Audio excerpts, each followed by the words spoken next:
development now, considering on the academic side.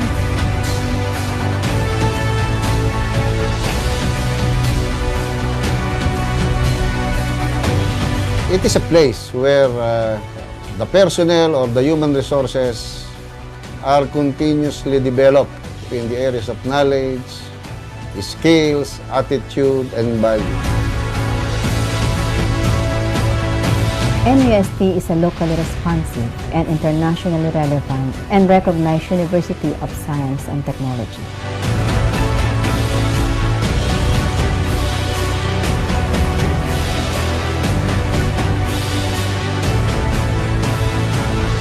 The university is offering a number of programs.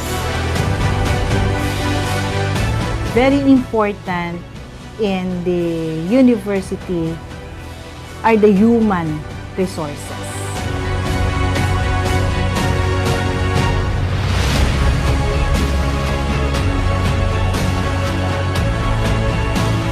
NUST went through numerous significant changes and remarkable milestones under the leadership with the institutional mission of developing new knowledge and technologies and transform human resources into productive citizenry to bring about development impact to local and international communities.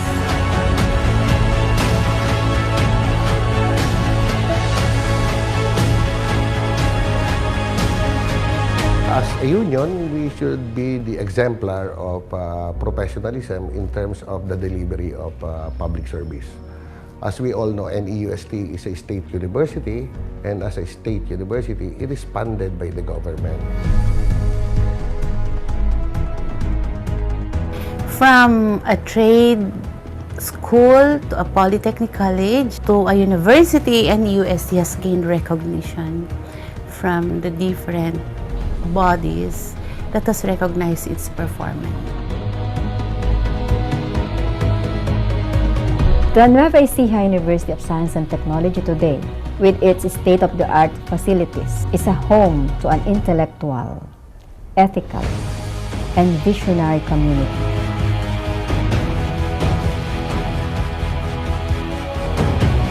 Having quality and responsive academic programs, competent graduates, excellent researchers, sustainable extension projects, and effective and efficient governance.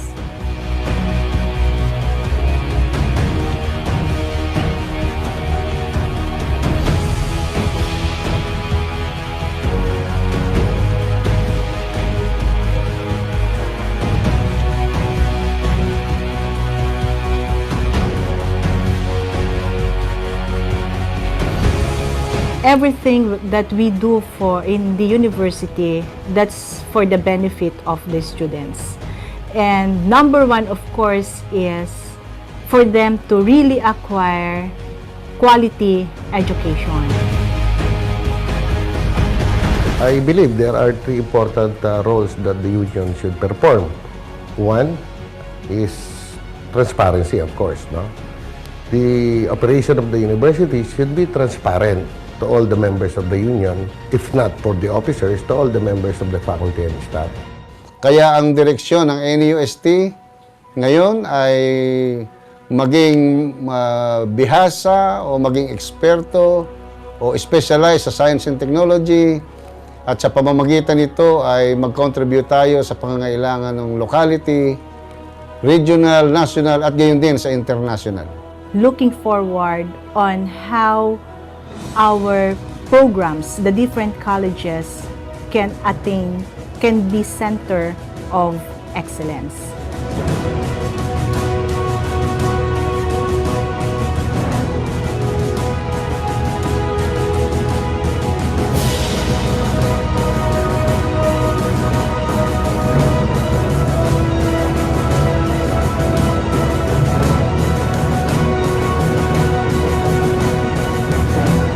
NUST tomorrow must not be the same as NUST today.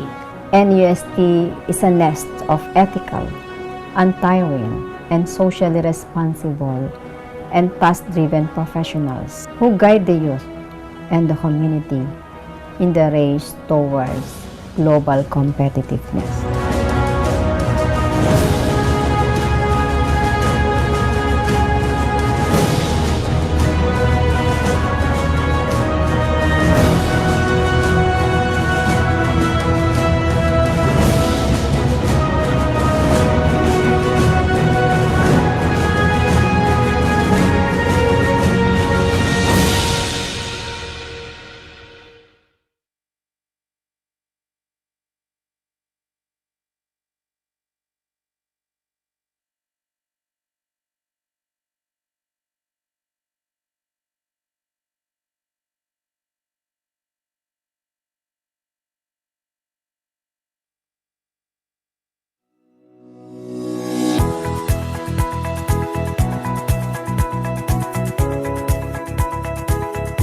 University of Muhammadiyah Buton or Buton is the business charity of the largest Islamic organization in Indonesia, founded by Kiai Haji Ahmad Dahlan Muhammadiyah.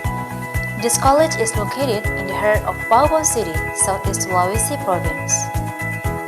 This city is known as the owner of the largest castle in the world.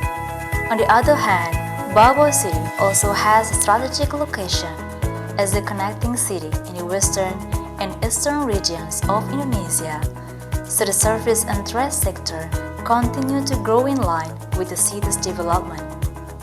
Bau City has variety of other potential, ranging from estate crops, beautiful beaches, stunning natural and cultural tourism objects, and various Islamic historical relics of the Buton Sultanate.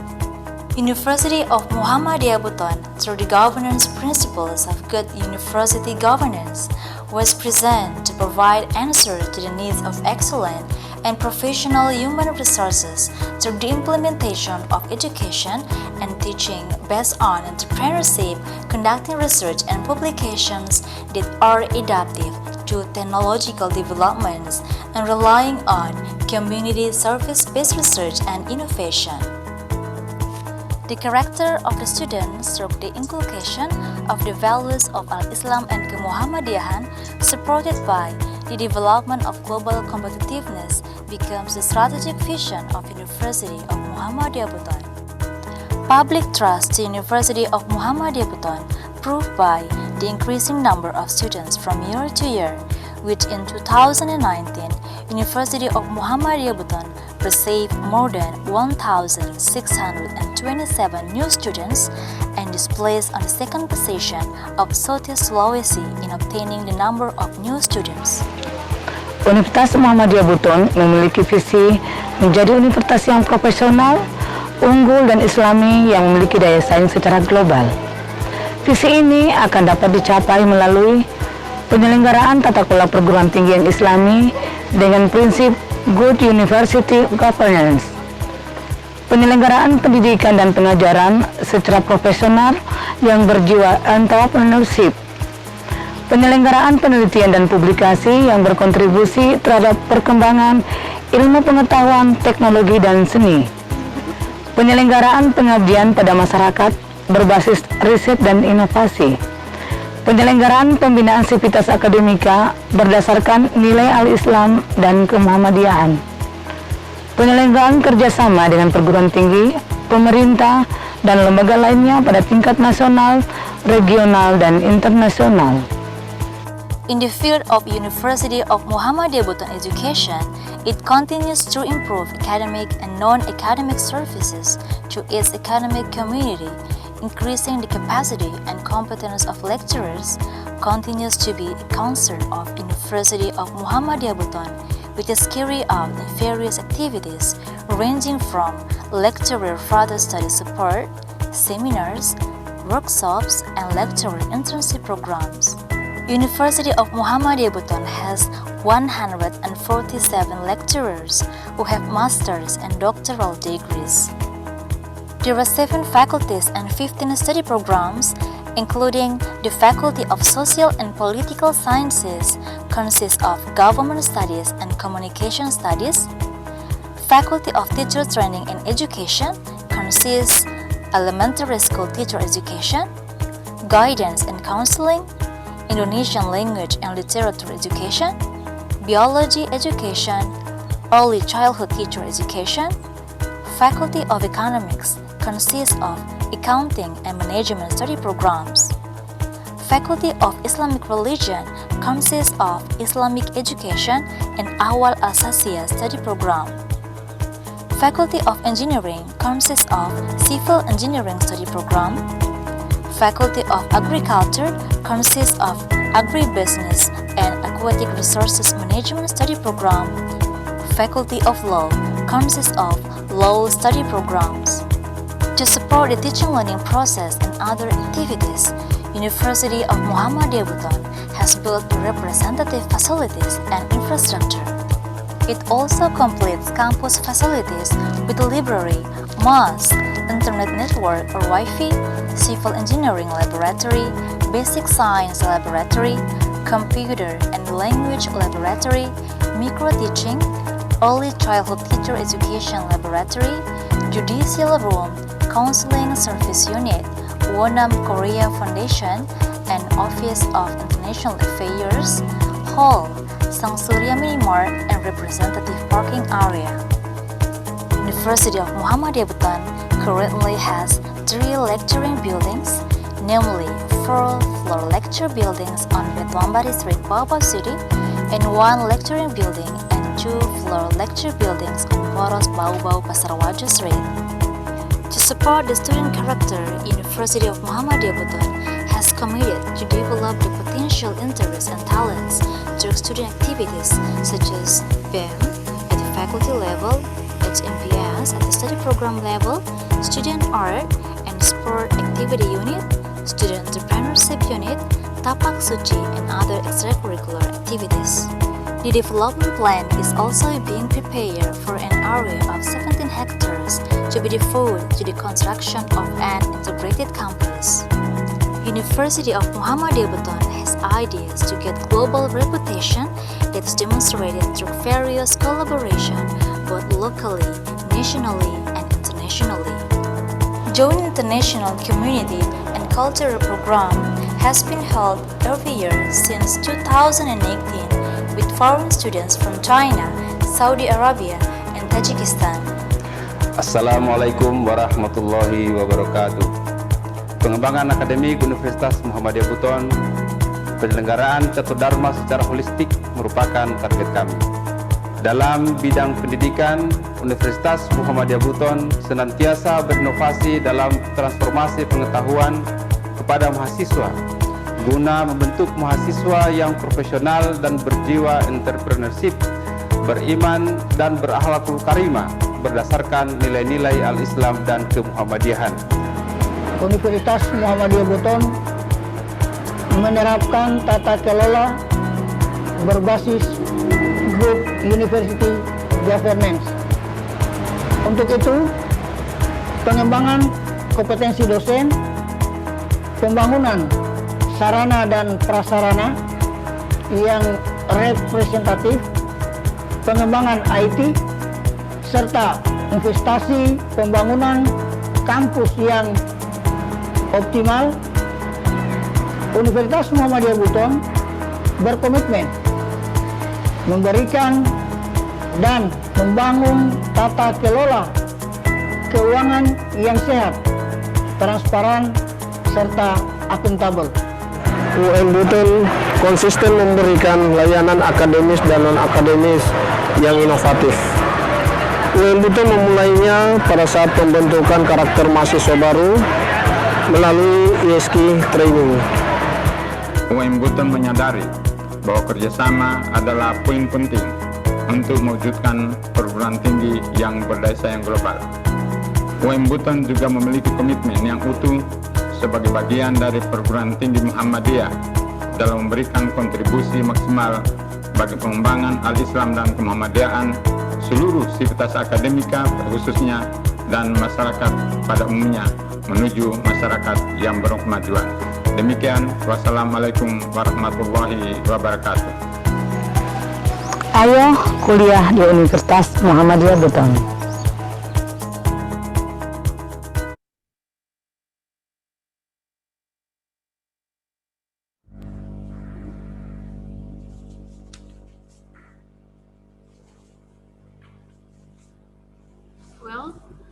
ladies and gentlemen, we move to the next agenda, that is the signing virtual memorandum of understanding between INI UST and Universitas Muhammadiyah Buton.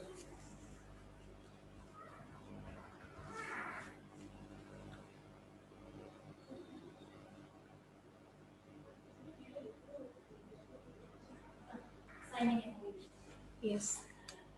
I repeat, the virtual MOU signing, yeah, between University and UMB, Universitas Muhammadiyah Buton.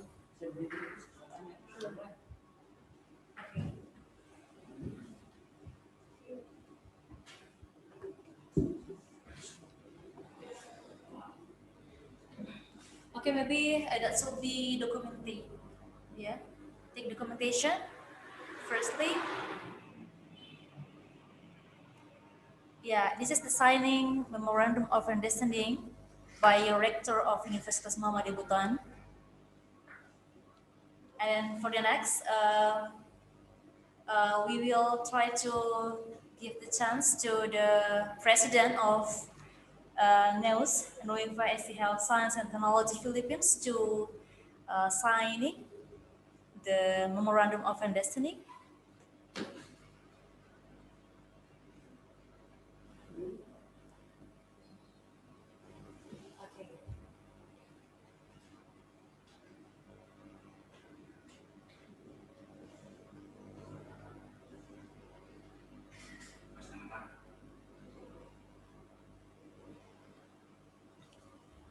Okay, please try to show to the camera, madam.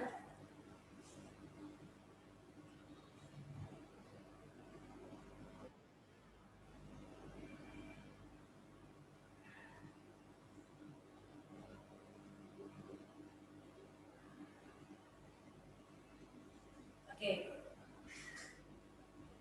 both from Nueva, Ecija, Science and Technology Philippines and Universitas Muhammadiyah Buton have signed memorandum of understanding now.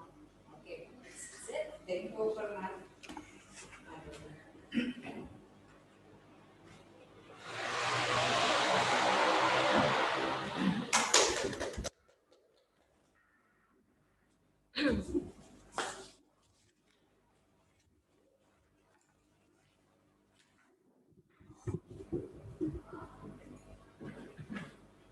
Okay, thank you very much to both universities. Before we move to the main agenda of this international webinar, let's us opening remarks. It will be delivered by Director of Universitas Muhammadiyah Buton, Dr. Waode Alzaliani, SPMM. Please.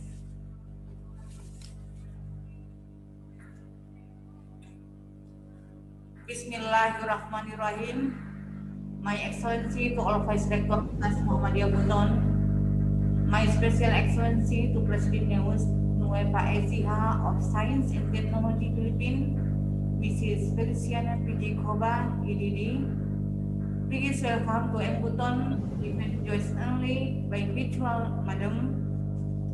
My Excellency to Mr. R.T. Eric J. Claudio, PhD, as Director of the International Linguistics News. My Excellency to Mrs.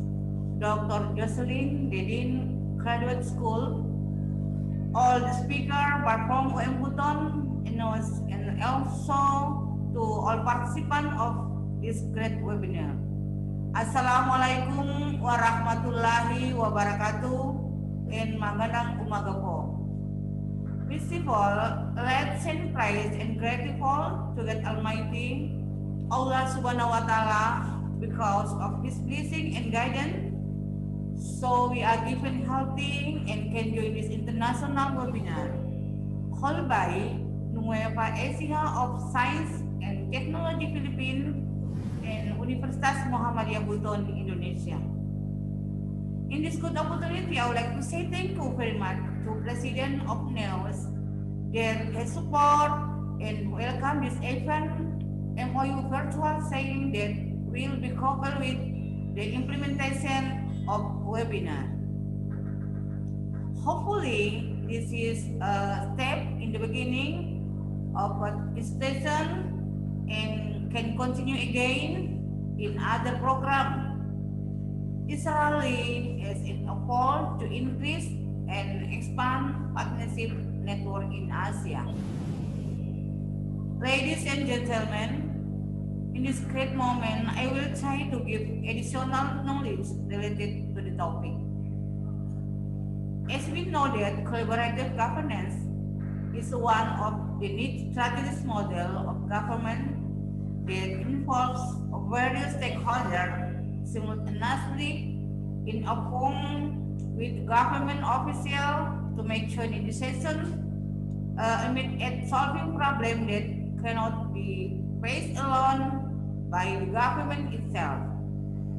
Collaborative governance is also a type of governance in which public and private actors work together in a special way, using a certain process to establish the law and role to determine good publication.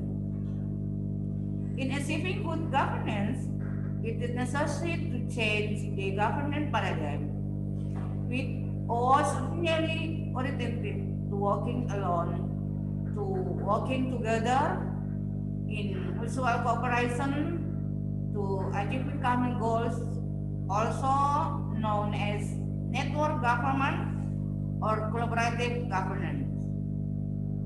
Collaborative governance paradigm, the government in this case the central and local agencies cannot ought to solve public problems alone.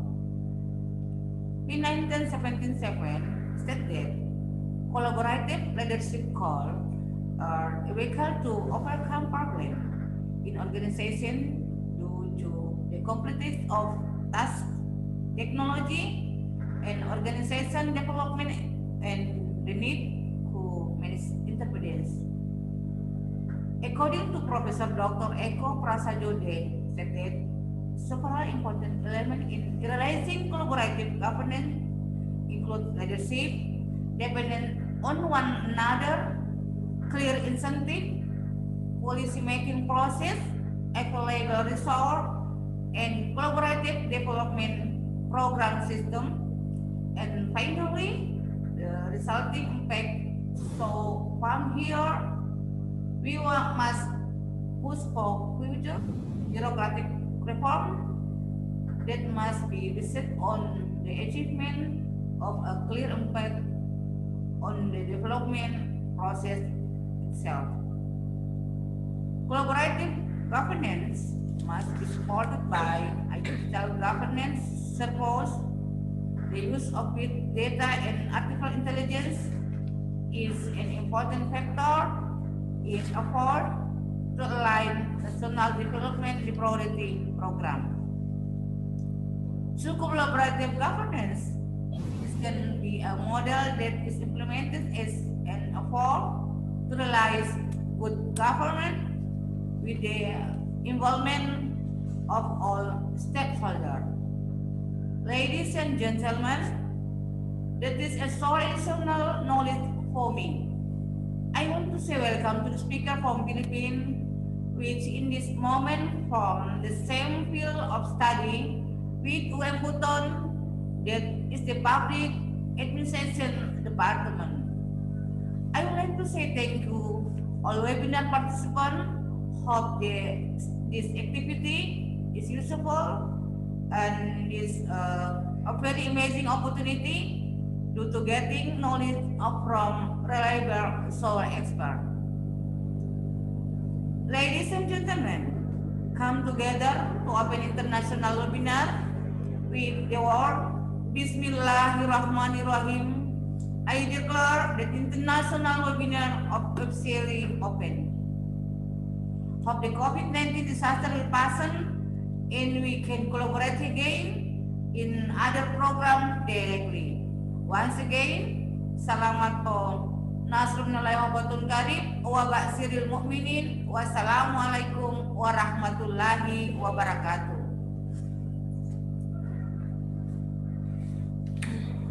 Thank you very much to the Director of Universitas Muhammadiyah Buton. The next opening remarks will be delivered by Mrs. Feliciana Pejakoba, EDD, as the newest president. Please.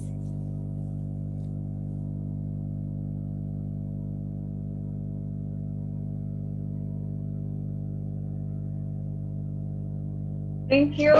I am trying to change my virtual background, but since I'm not so technically adept, I was not able to change it.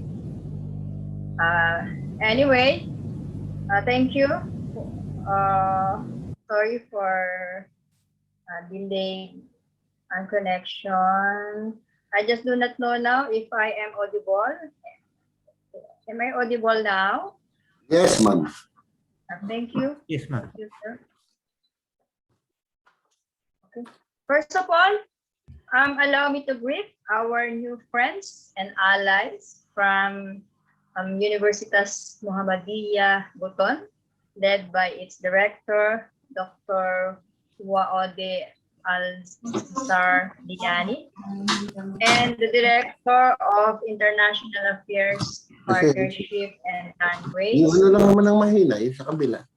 Mr. Waode Wineyati, our resource speakers from Indonesia, Mr. Herman Lewalay, and Mr. Andy Arya Maulana Wijaya, our very own Vice President for Academic Affairs, Dr. Roda Hugo.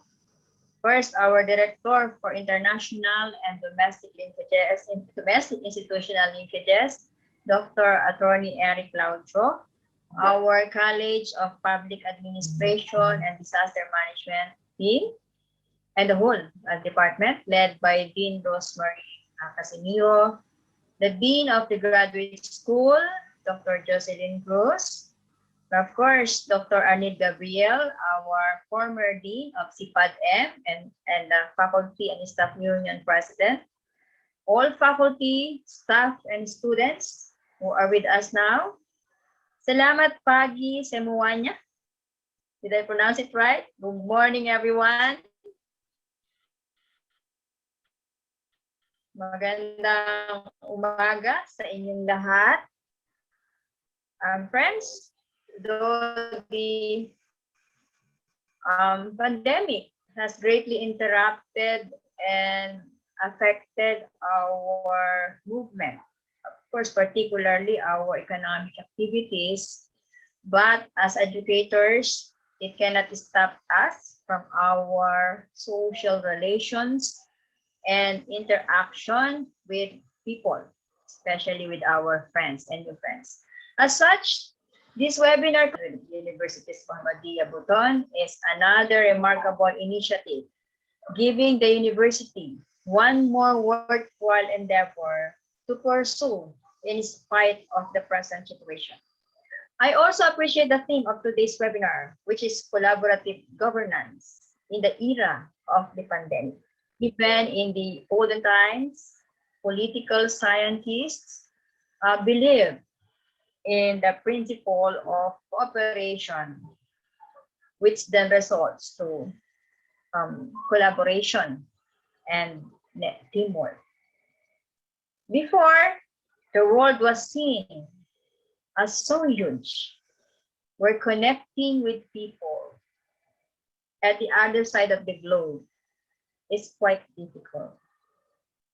You have to travel far.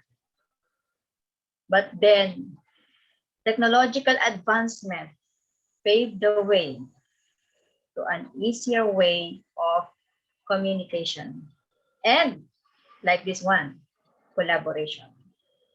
For a couple of years now, some universities in Indonesia became a partner of our university.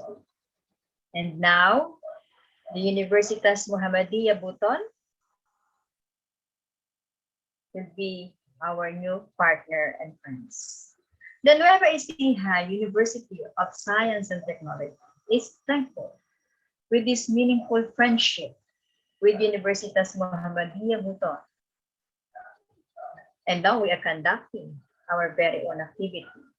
First, this partnership is through its rector, Dr. Waode Azar-Liani, and the Director of International Affairs Partnership and Language, Mr. Waode Linayati, along with some officials of our university, particularly our Vice President for Academic Affairs, our Director for International and Domestic Linkages, Dr. Claudio, our College of Public Administration and Disaster Management, led by the Dean, the young Dean, Dean Rosemary Casimiro, first under the help of the former Dean, Dr. Arnie Gabriel, and of course our graduate school Dean, Dr. Josie Cruz. We do appreciate the warm gestures accorded by our new allies, Universitas Muhammadiyah Buton, where our universities shall work together in bringing each other to greater heights in terms of student, faculty, and library exchange, industry and academic linkages, joint research projects, and I know many more. From here on, we look forward to a number of worthy partnership projects and programs with you, our friends, the UMB. Let us all pray that the pandemic will soon end and we can conduct bigger activities, even not virtually, but personal or through the so-called in-person or face-to-face activity. To all of you and to the organizer, congratulations, my appreciation and recognition of everything that you have been doing for our university. And we are all praying for God's protection from the virus and from all dangers. Again, even today is Saturday. You know what? Today is Saturday and we have no office day here in the Philippines. But all persons who are here in this webinar and in this virtual MOA signing are trying really, spending their precious time with all of us. But I am just a little bit late and entering the Zoom because I attended another equally important activity with NSTP with no other than our Commissioner, Dr. Ronald Adamat, as our inspirational speaker. So we have two equally important activities today, even today is Saturday. So I really commend the organizers and all attendees of this activity. So maraming salamat sa inyo. Terima kasih. God bless us all and may the good Lord protect us and He provide us good health and always keep us safe.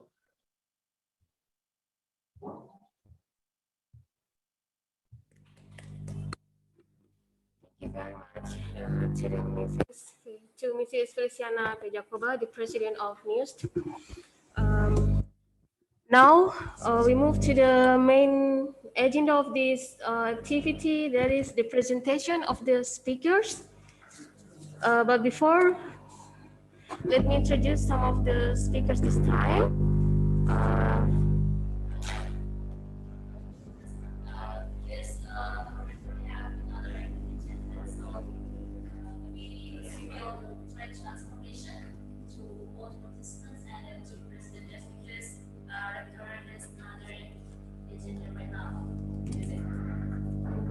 Thank you very much, Madam. I agenda and meet another. Thank you very much.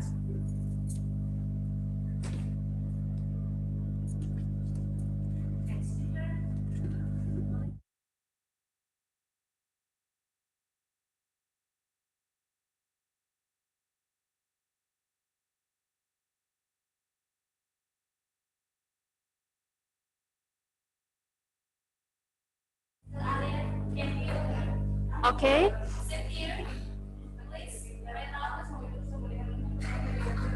Maybe Ms. Hamadi will try to give the rules of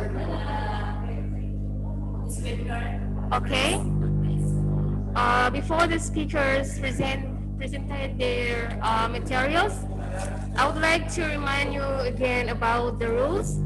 One is, for the participant, please mute your audio during the speakers is presenting.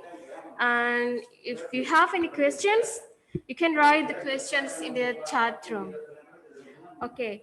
The first speaker I would like to, I'd like to invite the first speakers from the news university. That is Mr. Arnold Gabriel, PhD, as the program chair, graduate school news.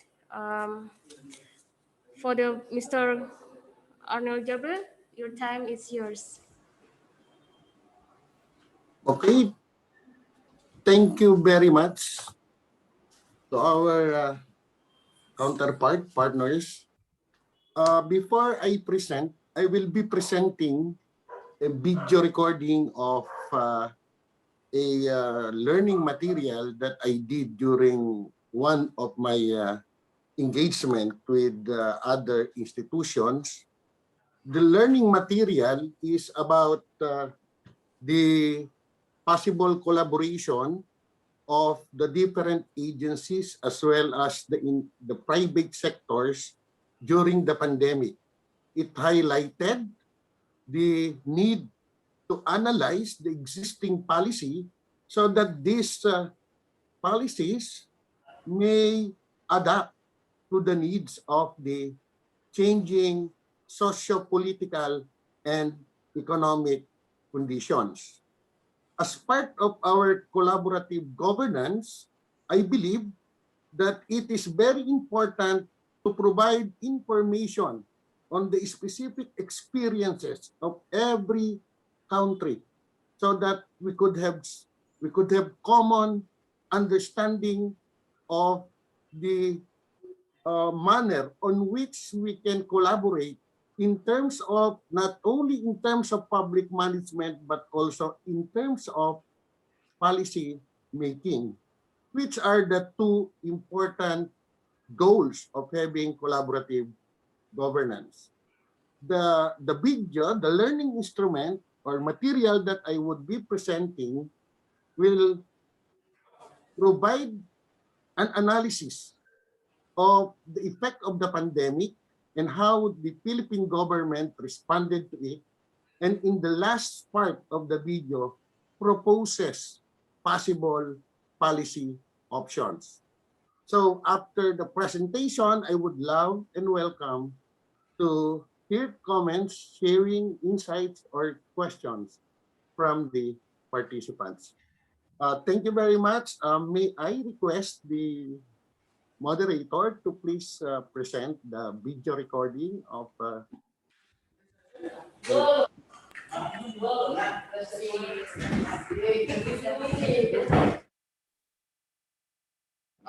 To Professor Arnold Gabriel, PhD.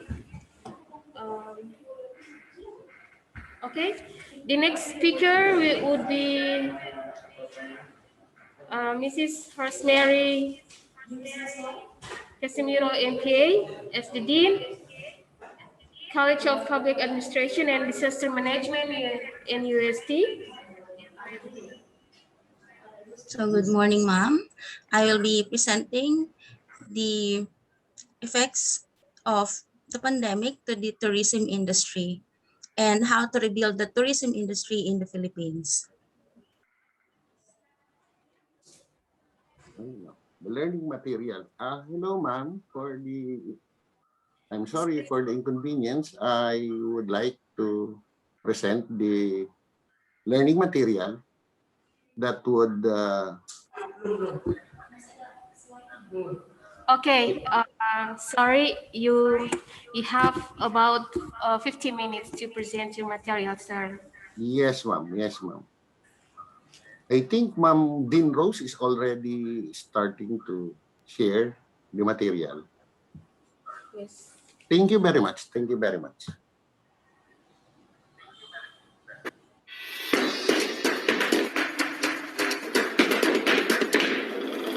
The threat of COVID-19 first came to the attention of the country's officials on December 31, 2019, as a cluster of pneumonia cases of unknown origin in the city of Wuhan in China. The first human-to-human transmission was confirmed 3 weeks after. On January 30, 2020, the country had its first confirmed case of COVID-19.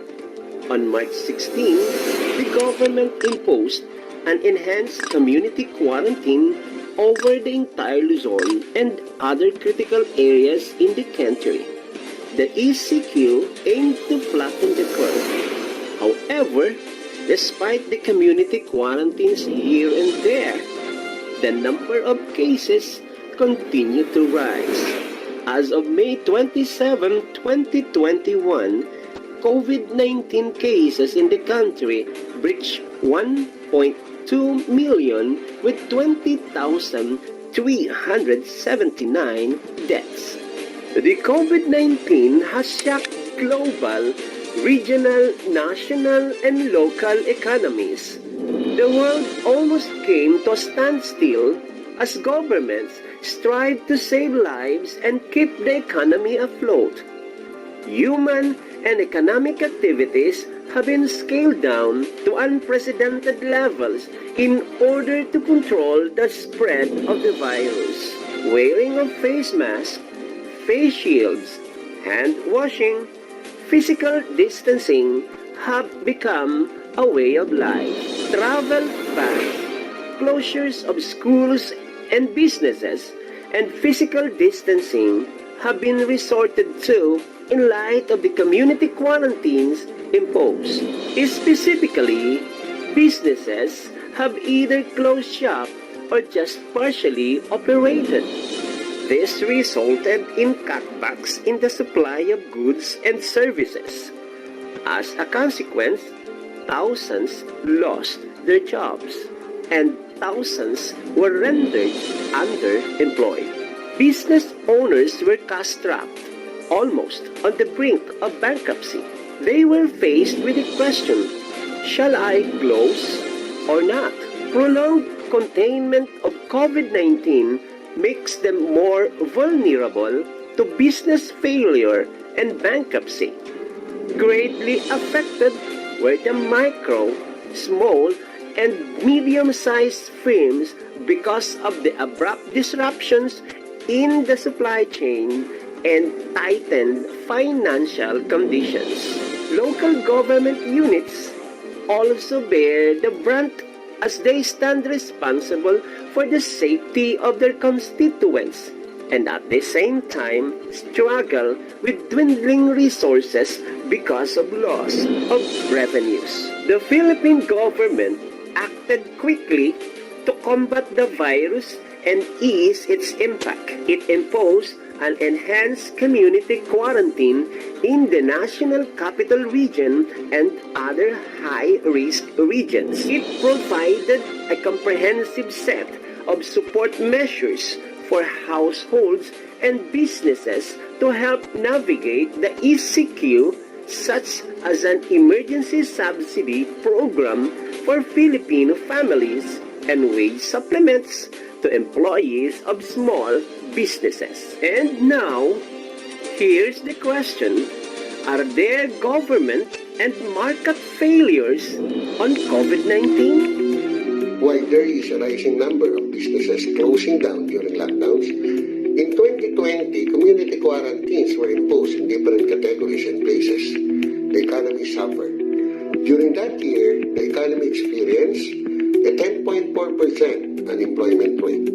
This negative externality is worsened by the undersupply of vaccine and general hesitancy to avail of the vaccine, even if available. Information asymmetry, as policy analysts call it. It is further magnified by misinformation and inability of pharmaceutical companies to provide sufficient information as to the effects of the vaccine. This adverse selection creates a general reluctance to consider vaccine as a possible solution to open up the local economy the soonest. How about the community pantries? Yes, this externality poses moral hazard of making the people dependent to the donors of foods in the pantry, a typical Samaritan's dilemma. In terms of loan, availment and loan repayment, many of the banks and financial institutions fail to operate in full swing because of the lockdowns. Though loans and financial credits are somehow available, the community lockdowns have forced the small business owners not to avail them. Is it only the market that fails during lockdowns? Perhaps no. Let us look at the government on how it responded to the pandemic. The government, as an implicit market, apparently fails to disseminate information as to vaccine quality, efficacy, and availability. This gap between the information hosted by the provider and the taker of vaccine shows the incongruence of practice to the theory of principal-agency relationship, where the LGU officials are considered agents, fail to supply information to the principal, who are the voters. It was also observed during lockdowns that there was inadequate presence of public health experts in the locality. What we see are military or police personnel dispersed and supervising the lockdowns.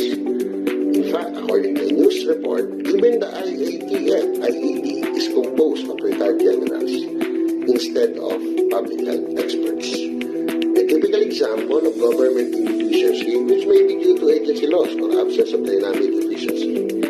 Added to this is the lack of appreciation of the importance of workers in the local economy, as shown on the IED, placing them as the third priority in vaccine rollout. Again, this is a clear case of agency loss where the use of bureaucratic organizational resources fails to achieve a defined objective, creating in the process the phenomenon of street-level bureaucracy.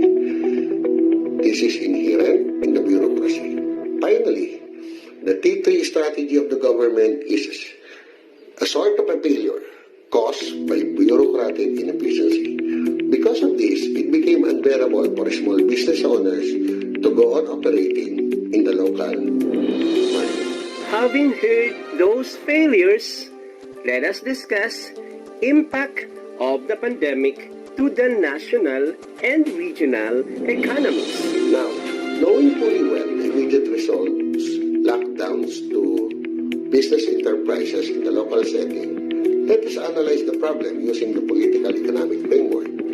According to COES, closed enterprises may avail of the financing institution support to reopen their business establishments.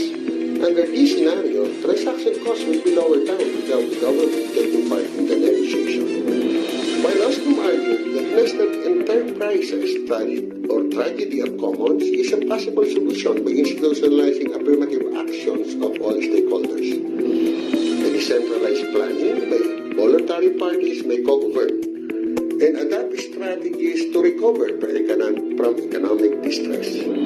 Meanwhile, Nudge theory provides the endowment effect by providing tax incentives and packages of relief for the local business owners to reopen their businesses. Now, having said all these things, the question is this: is there a need for a new law or simply amend existing laws? Whichever is your choice, Path Dependence model shows that the Philippine history is replete with pieces of evidence of resiliency and ability to recover after a negative, extraordinary economic phenomenon took place. According to Renato Constantino, the pre-colonial economy made local business self-sufficient and resilient against all forms of economic shocks. In the recent past, the economic impact of Typhoon Rina did not deter the local businessmen to face the challenges brought about by the super typhoon. From their experiences emerged the idea of Build Back Better strategy. From our analysis of market and government failures as well as institutional perspectives of policy, a problem is posed before us now. Is Is there a need for enabling law to allow local business owners to reopen? Considering those points of analysis, the cost of providing support to medium and small micro enterprises in the economy in terms of financial, technological, and technical aspects of business. However, considering its benefits, there would have a rejuvenated market and increased employment opportunities to achieve full employment capacity in the locality, a value of life, and how much we should protect a certain number of lives, a substantial increase in the current level of the gross domestic product, and a functional system in place. Here are the unintended consequences. Longer loan repayment period as a consequence of loan moratorium under Bayanihan 1. Inequality. Not all could benefit with what the government is offering at the moment, but debts. Giving loans indiscriminately may result in some, if not all debtors, will pay the loan. Abuse of the environment. Some people would take advantage of the dole-outs from the government. There are complaints that those who are close to the LGU leaders were listed to receive the fund even though they are not entitled to it. Some businesses who are in dire need of raw materials will overexploit nature. Tourism establishment may accept beyond carrying capacity in order to earn. Here are also the list of corrective actions.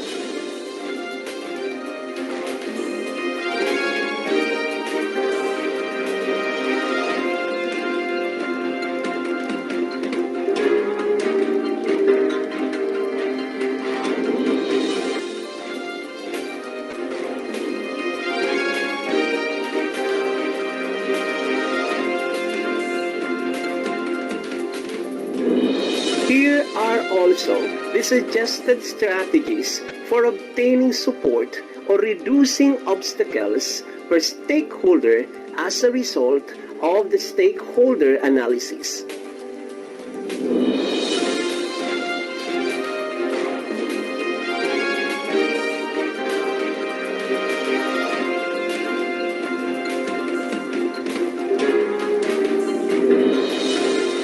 The closure of many business enterprises caused by COVID-19 has created many economic problems, including unemployment, decline on the return of investments on the business owners, compelling them to close shops, and to bounce back.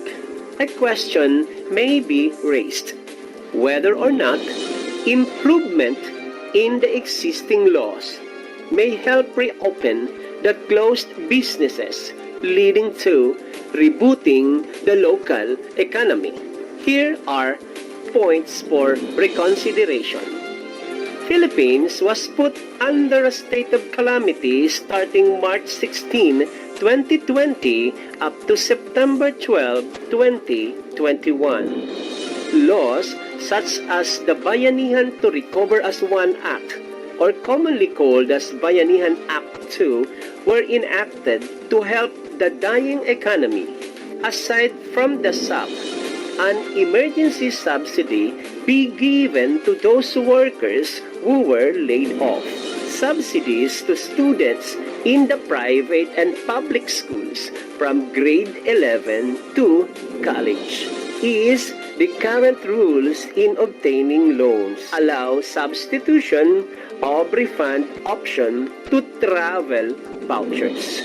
LGUs to increase their personnel, ensure the availability of credit to the productive sectors, low interest rates to medium and small micro enterprises, cooperatives, and self-employed, assistance for displaced workers.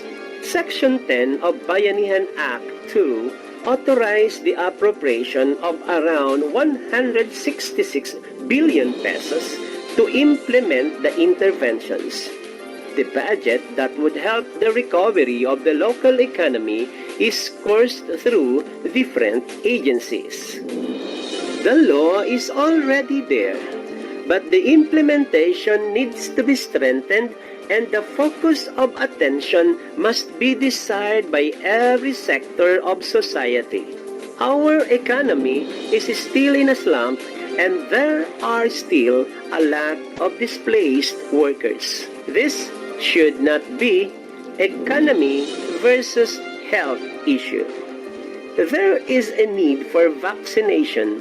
However, at the rate we are going now, it would take 5 years to inoculate at least 70% of the population. We just have to learn to live with the virus while complying with the minimum public health standards and open our market. A healthy citizenry makes a robust economy. Using these considerations as a guide, policymakers, leaders can make better, more informed decisions. Specifically, government can assess both the risk of transmission and the relative economic importance of its sectors. Some sectors of the economy will need to operate even in lockdown, and our leaders must institute health and behavioral protocols and collaborate to provide resources.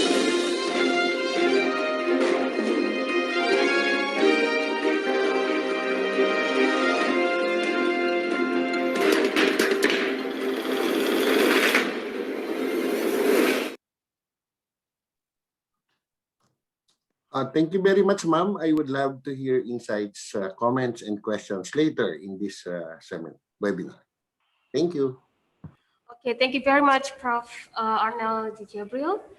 The next speaker would be delivered by Mr. Andi Arya Maulana Wijaya.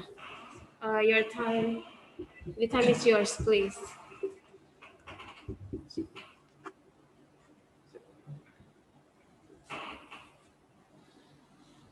Okay, thank you, moderator, and good morning. Can you hear my voice? Yes.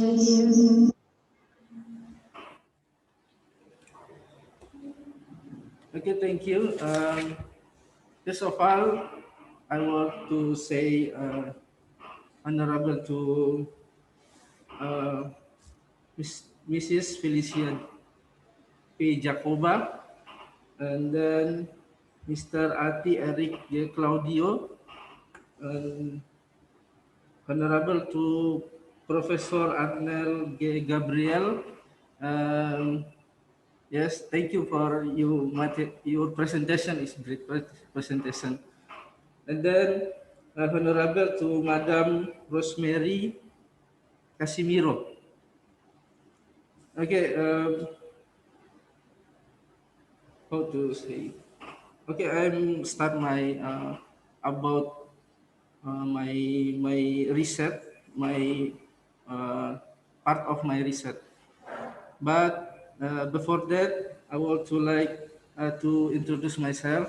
I am Andi Arya Maulana Wijaya, and now I'm in lecturer in government science in University Muhammadiyah Buton, and my research interesting in about collaborative governance, community governance, social capital, and then local government. So let me to share you. Let me today to share about my kind of my research about collaborative governance. I want to share to you about a part of collaborative governance is community participation. I'm sorry. Let me to share my presentation before.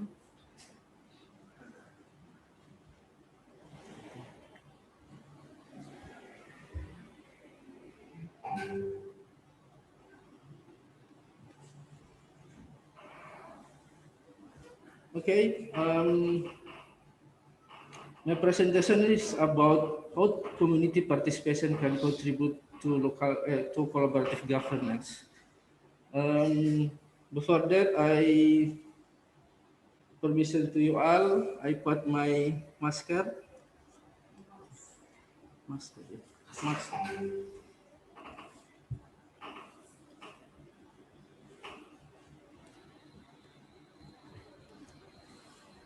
Before I explain my presentation, I have a lesson learned from Indonesian government about how handling the pandemic COVID-19 in Indonesia. I have three main idea. The first is regulation in Indonesia. Do you know we have many regulation? Maybe you can show in news. We have many regulation in Indonesia to limit public mobilization. Maybe we have PPKM, PSBB, and many more. About regulation too, in Indonesia, we have a disharmony of regulation from national and local government. This is, I think, our problem too to handle this pandemic. The second is about governance. In Indonesia, I think we have how to say the confused leadership, I think, and then capability bureaucracy. You know, this pandemic changed our work to work from home, and then our bureaucracy is not ready for that, and its impact to our public service actually, and then lack of coordination. We have sometimes in the one local government to local government to other local government is not the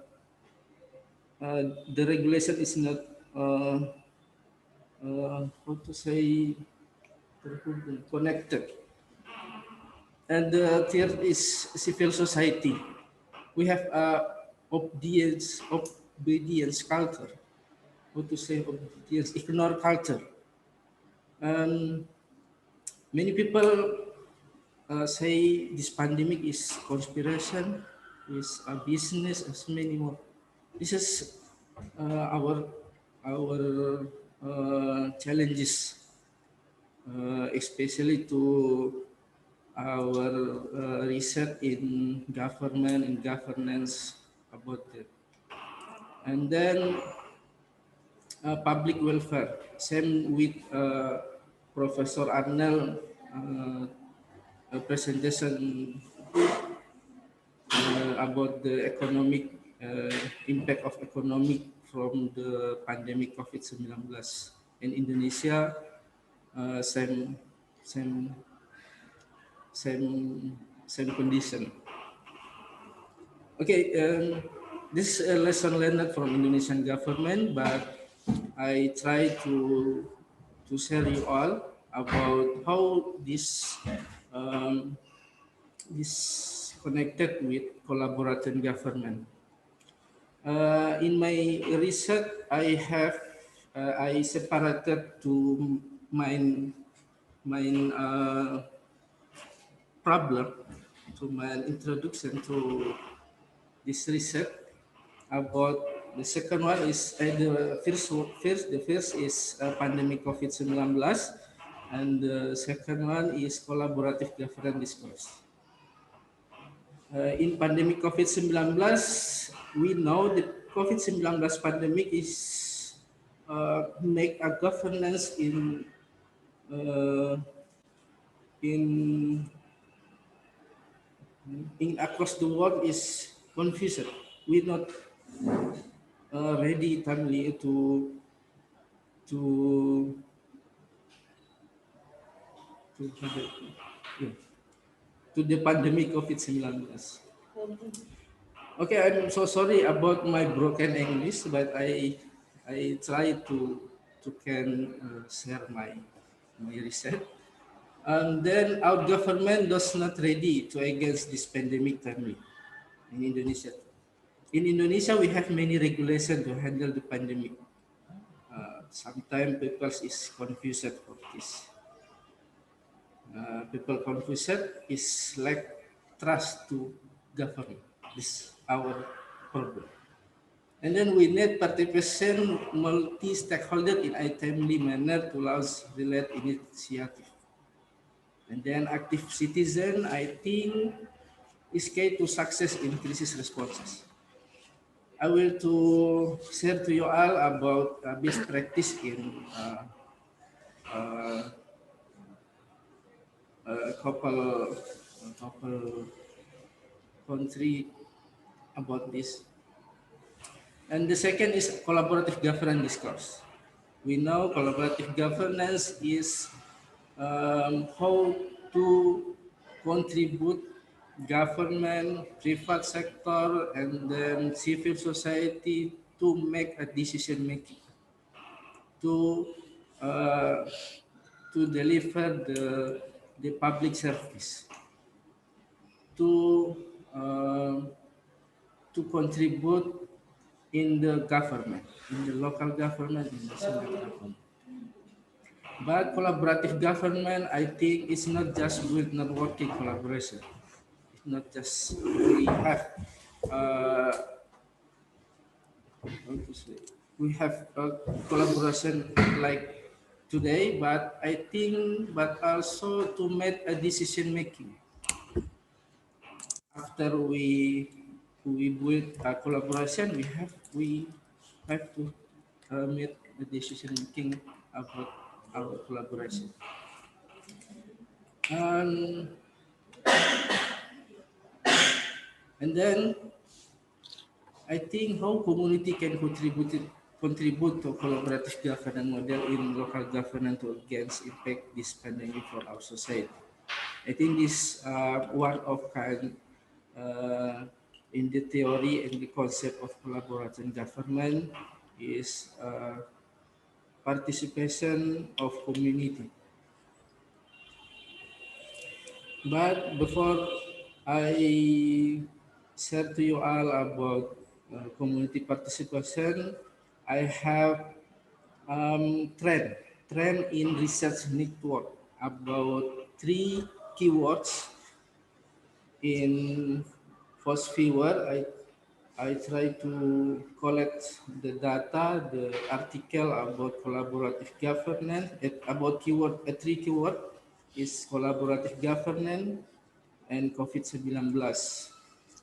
I find 51 document research about this, and then the trend in research network is collaborative governance, COVID-19, and then accountability.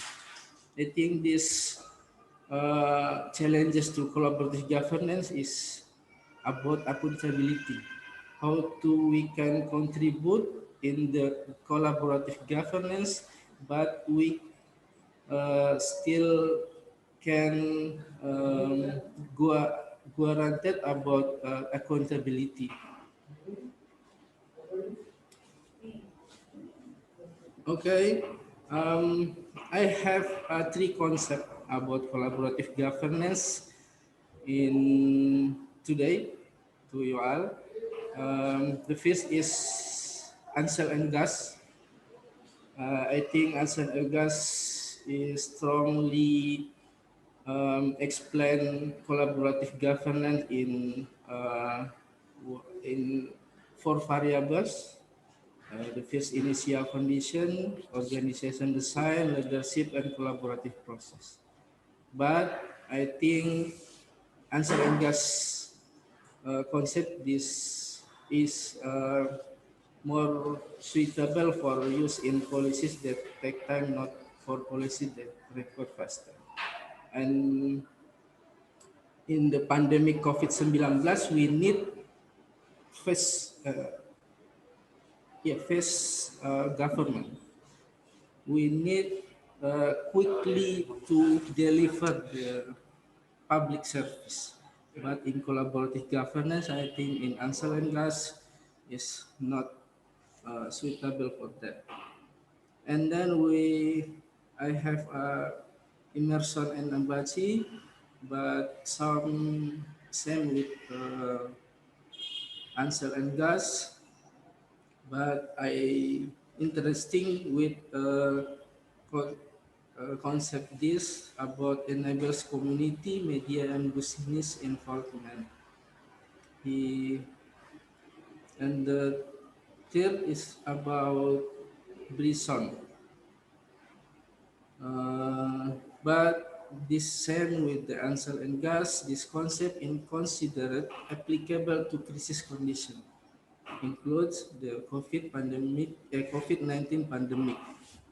In COVID-19 pandemic, you know, we need quickly responsive, fast responsive to government, fast responsive to make a policy, fast responsive to public health, deliver this public service, deliver the how to say in Indonesia, say BLT, bantuan langsung tunai or subsidi.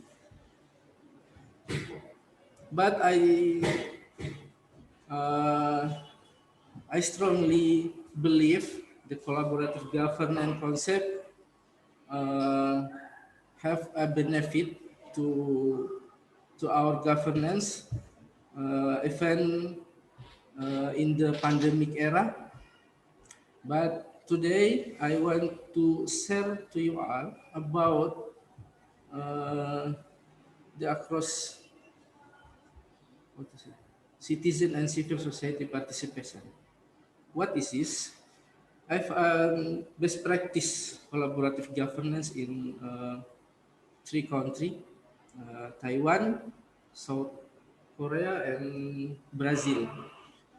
You can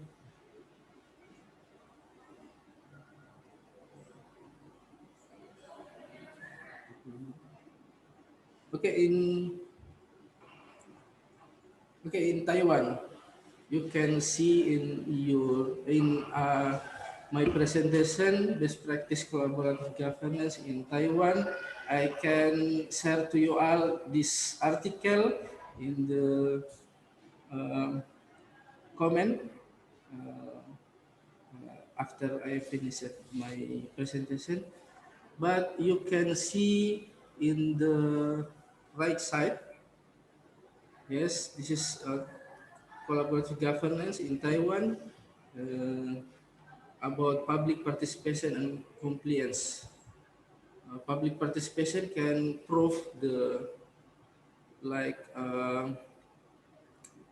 whistleblowing, voluntary assistance.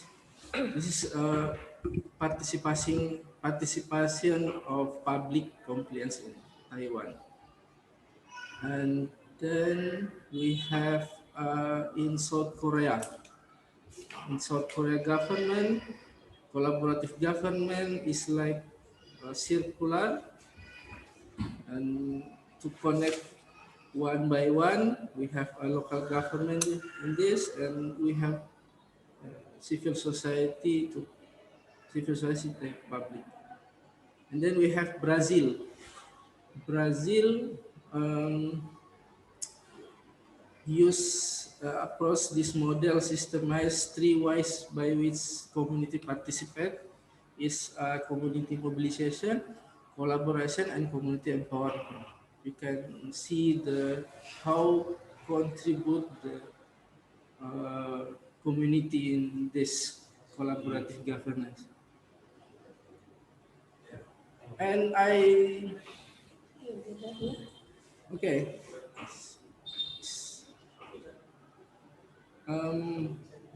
I have example in our city, Universitas Muhammadiyah Buton,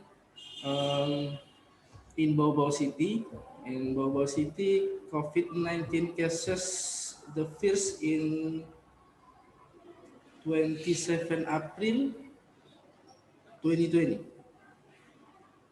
And then today is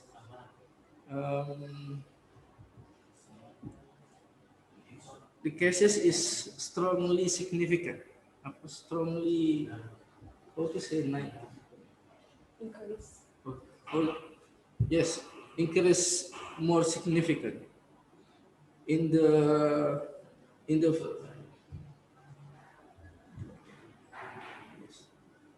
you can see this presentation about the increasingly the cases in Bau City, and how to say about the community participation. I have two narratives about this.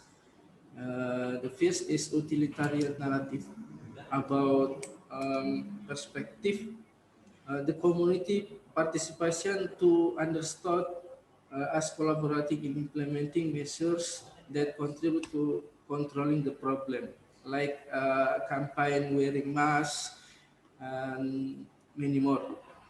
And the second is social justice narrative, like how to handle the effect this pandemic in the economic society. Yes, yes, the the impact pandemic in the economy. How to community participation in the Bau City. Community participation, you can see this. This is the community participation in to involve to against the pandemic in Bau City. Then some of program in community participation. The first is wearing mask campaign. I say this community to society. The second is family Bau. This is like the community to build a hydroponic to how to say community-based food security movement. So we use our land to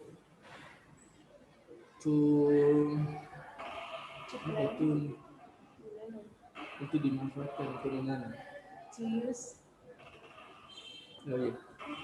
To use our land, family Bau, I say. And the three is community sharing, community social safety net. And the fourth is Bau Peduli Isoman. Isoman, I mean this presentation is a suspect, not a system to self-quarantine suspect. Like if you positive in COVID-19, you just stay in home. You just stay in home. Then this community deliver it to you about medicine, food, and then multivitamin to you, like that.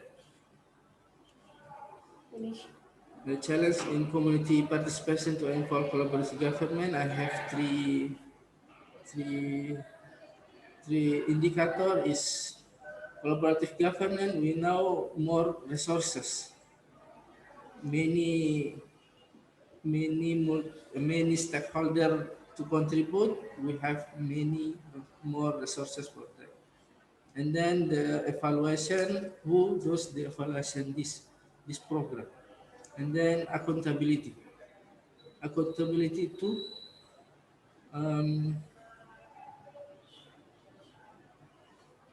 and the conclusion is finally, I think especially I strongly believe but about the contribute the community participation must be can be sustainable, must consider three things: community capability or community capacity, leadership, community leadership, and social capital. I think three things is mainly about my kind of research about the collaborative governance in community participation. And thank you, terima kasih, and salamat. And I'm so sorry about my broken English. And I hope we can meet soon, but not online, but offline. And then we can maybe after this day, after this MOU, we can build some research collaborative governance, not so we not just talk discuss about collaborative governance, but we talk too about collaborative research. Thank you and salamat. Good morning. Okay. That was the presentation from Andi Arya Maulana Wijaya. Thank you very much. May all of us get the value and benefits from the materials. Okay, I'm going to invite the next presenter from Mrs. Rosemary Casimiro, MPA, as the Dean, College of Public Administration and Disaster Management in EUST. The time is yours. So good morning. To maximize time and also to prevent technical issues due to unstable internet connection, I have pre-recorded my lecture. I hope it can provide insight on the situation of the Philippines, the tourism sector in the Philippines, and how the tourism industry may recover from the negative effects of the pandemic through collaborative governance. So let me share my screen.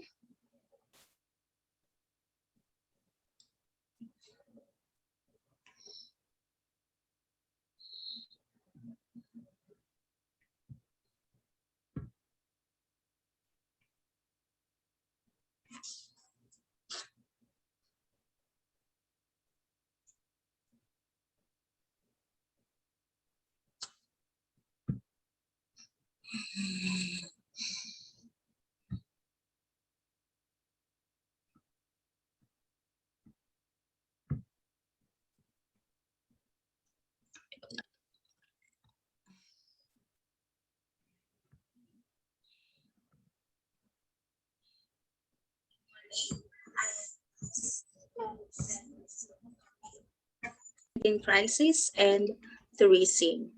The discussion will focus on the collaborative response towards rebuilding the Philippine tourism industry. Philippines is an archipelago comprised of 7,641 islands that is based on the 2017 records of the National Mapping and Resource Information Authority or NAMBIA. Philippines is further subdivided into 3 island groups, namely Luzon, Visayas, and Mindanao.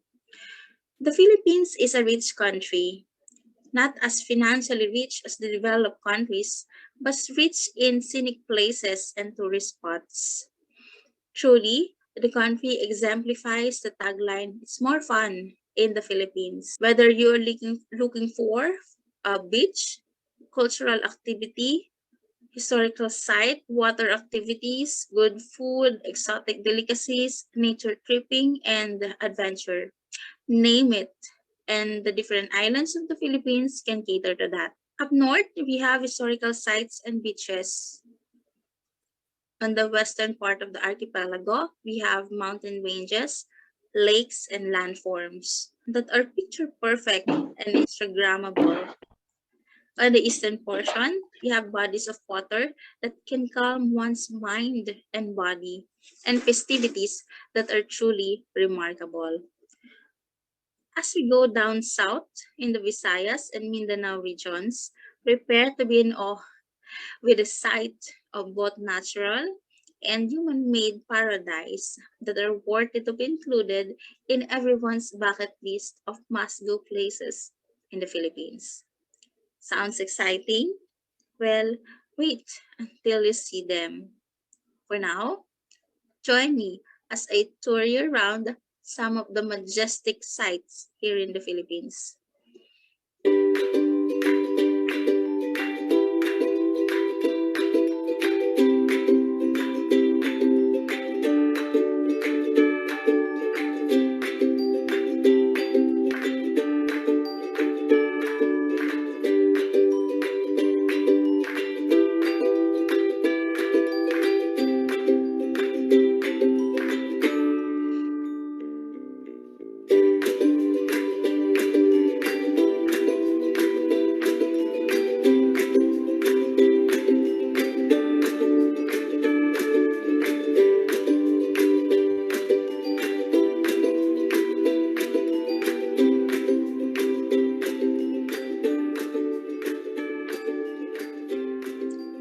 Okay, so I hope you enjoyed the quick virtual tour. But there is just one aspect the Philippines is famous for. The other side of it is something that many are hoping not to experience nor witness themselves. Because these beautiful sights are not new to the wrath of Mother Nature, calamities, and disasters. In front of you are some of the unforgettable calamities and disasters that have claimed many lives and caused the destruction of residential and commercial areas as well as tourist destinations. Imagine how painful it is to watch years' worth of investment go into waste just like that. But as shown in the last picture, the Filipino spirit is always high and bayanihan is very much visible, especially amid such challenges and unforeseen situations. But mitigation and recovery is not solely the government's job, but everyone's business. And there are people who can attest to that. The world is changing. The new realities are not the same that they used to be before. We are going to face more disasters, be even more severe in scale and scope. Ang tanong ko, ano ba ang mahalaga sa inyo? Majority ng sagot nila, buhay. Lahat ng ginagawa natin dito, yung nagtatrabaho tayo para mabuhay. Ano ba yung mga nakaambang panganib sa buhay? Kailangan natin gumawa ng isang plano para maging mabuti yung kabuhay natin.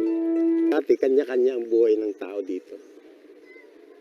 Basta kanya-kanyang panalangin, kanya-kanyang isip. Wala silang alam kung paano mag-evacuate, kung saan sila makakapunta sa mga safe na lugar. Iba na talaga kang dati. Arami na kung paano kami maglikas. Arami na kung ano ang samuyang dadarahon sa evacuation. Doon sa mga IT sector namin. Parang na-discriminate sila. Kumbaga, ituturing mo na silang na part kayo ng community. Kasi iniisip ko, kailangan lang nating involve yung community. Ipakita sa kanila na hindi lahat ng decision dito yung barangay official lang. Kailangan makikialam tayo, sama-sama tayo dito. Sabi nila pwede akong politiko, pero hindi eh. Nakakatulong kahit wala kang posisyon eh. Ilang buhay natin yung niligtas natin dito, hindi lang para sa atin to. Ang objective natin dito, kung mas makakapag-encourage pa tayo, then makaka-inspire tayo ng ibang communities. Meron tayong share sa sa buong mundo. Not only the weather is changing, so does the trend in terms of diseases.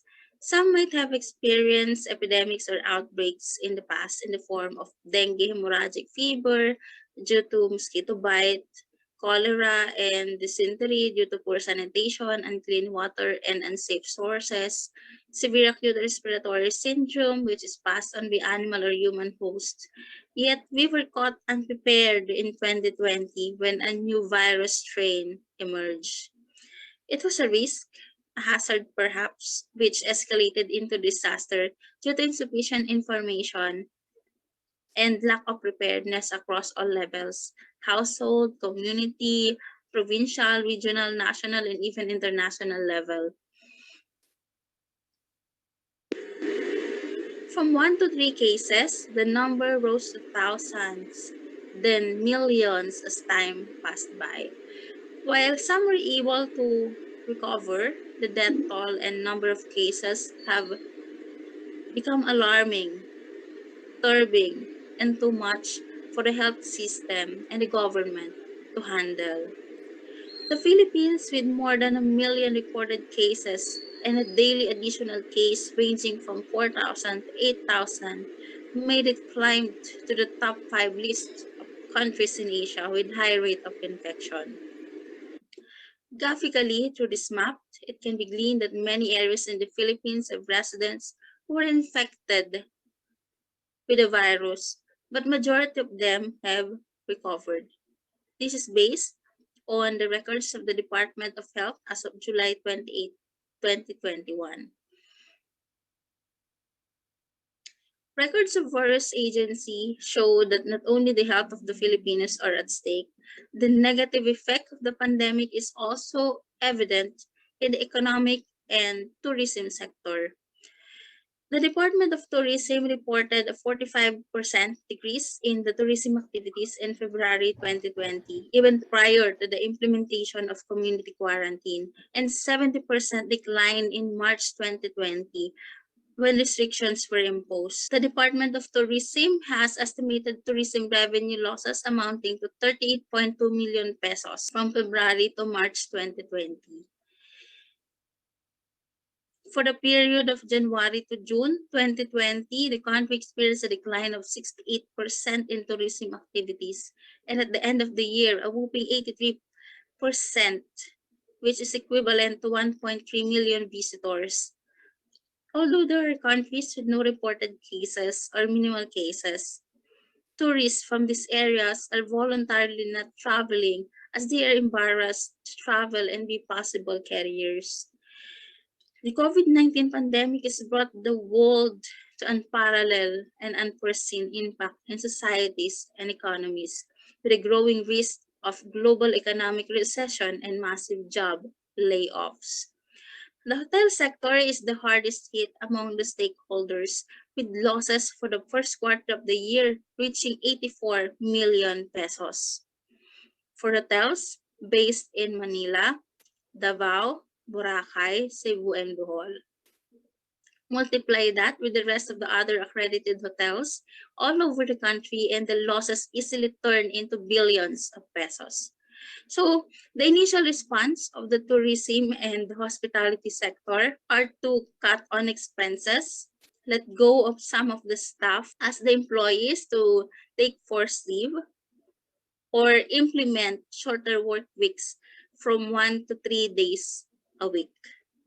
So the affected ranges from 100 to 200 employees per hotel.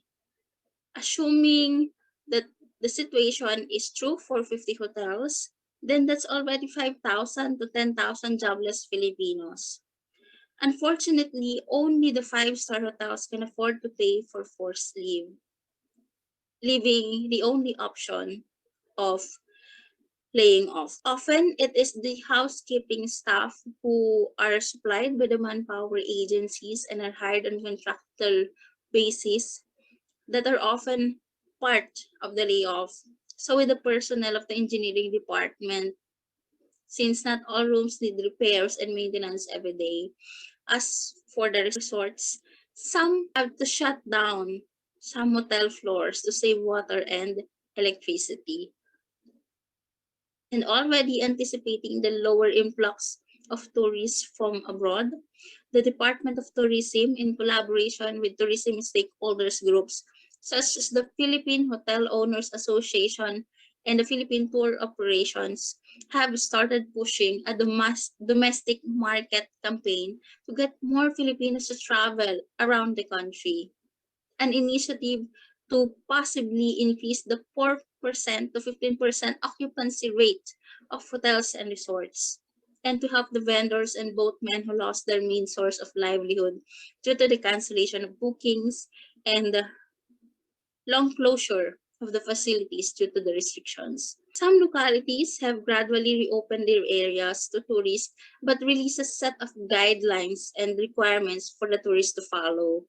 An example of responsible tourism was exemplified by Baguio City, who imposed the travel bubble program, in which it reopened its travel sites to visitors from other areas in Region 1 and then accommodated initially 200 tourists a day with the negative RT-PCR test.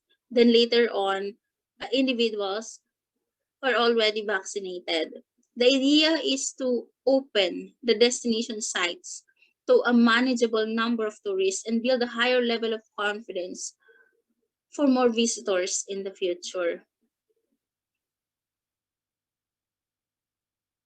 To encourage travelers, the Department of Tourism also released a campaign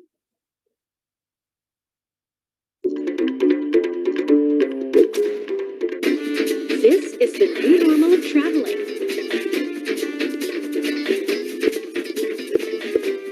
The hottest hotspots are popping, and the bottles of alcohol are flowing.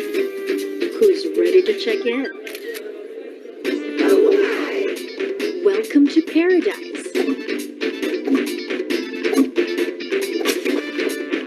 Good morning, ate. Meron ba kayo? That we do. Caray! Each guest is entitled to a complimentary sanitation kit. Accommodations are by reservation only. Walk-ins will not be entertained. Very good. Meanwhile, we will do what we can to keep the hotel immaculate. Automatic ko. Please step on the circles.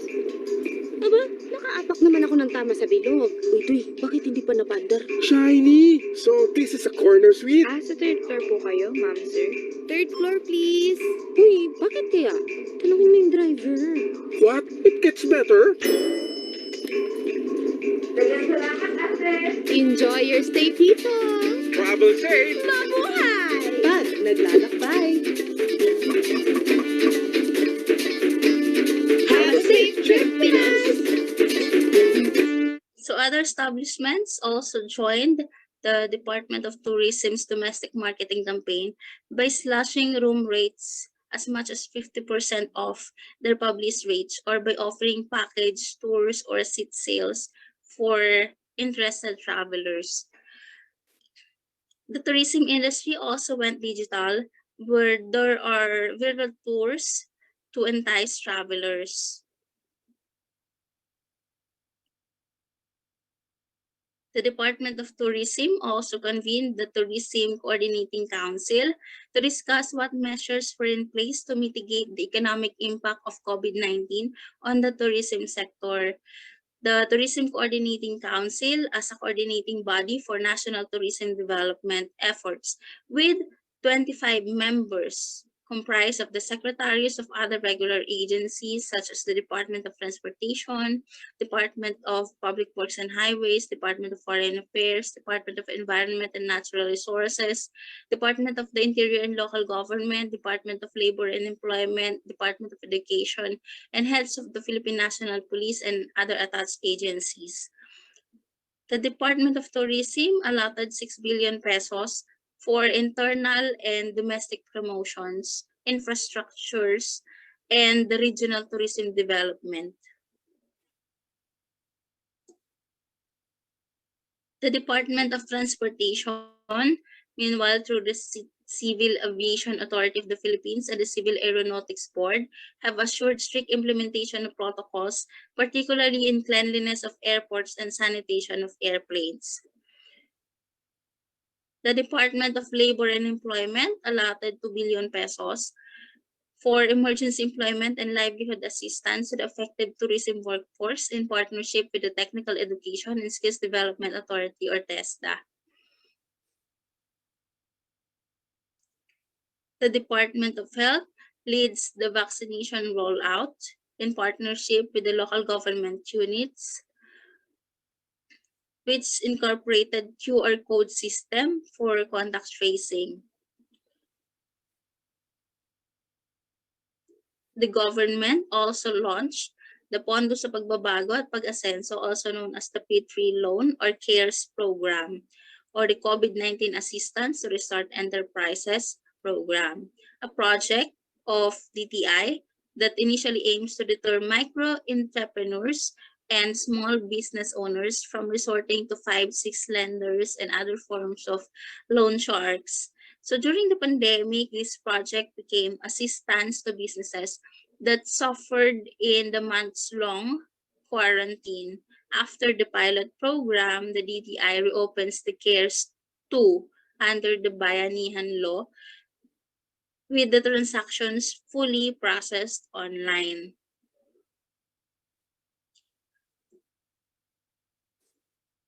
So to be eligible, interested borrowers must be 100% Filipino-owned micro and small enterprises in operation prior to March 16, 2020, with an asset size of less than 15 million pesos and affected by the imposition of the community quarantine.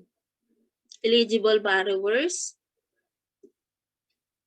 may obtain 10,000 pesos up to 200,000 for micro enterprises and 500,000 for small enterprises.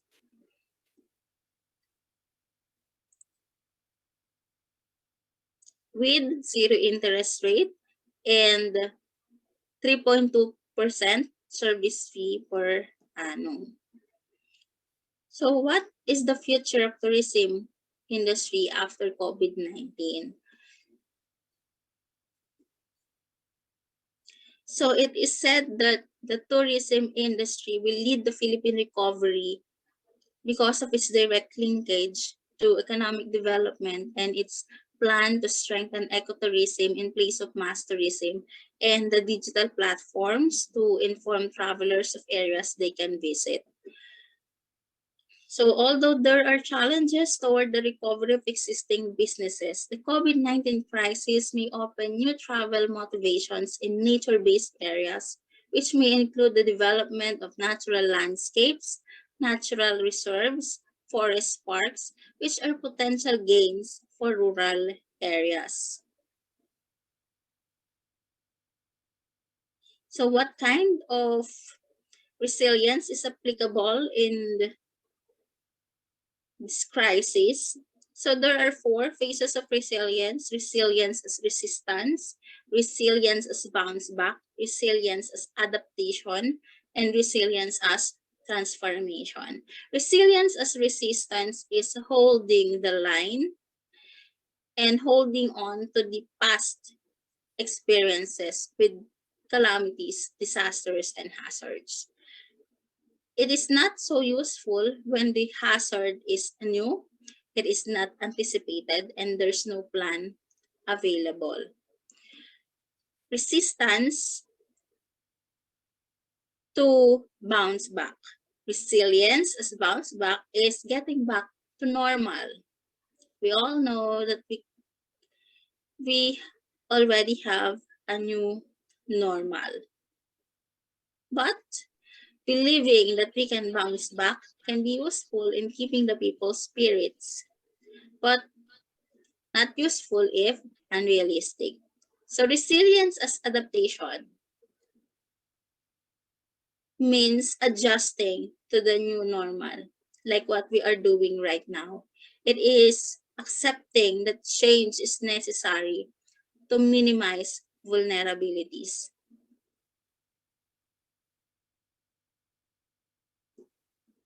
And lastly, resilience is transformation.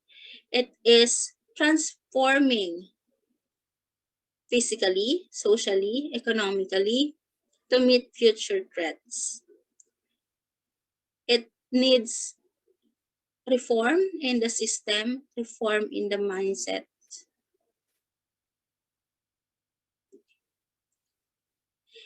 How can we further exhibit collaborative governance?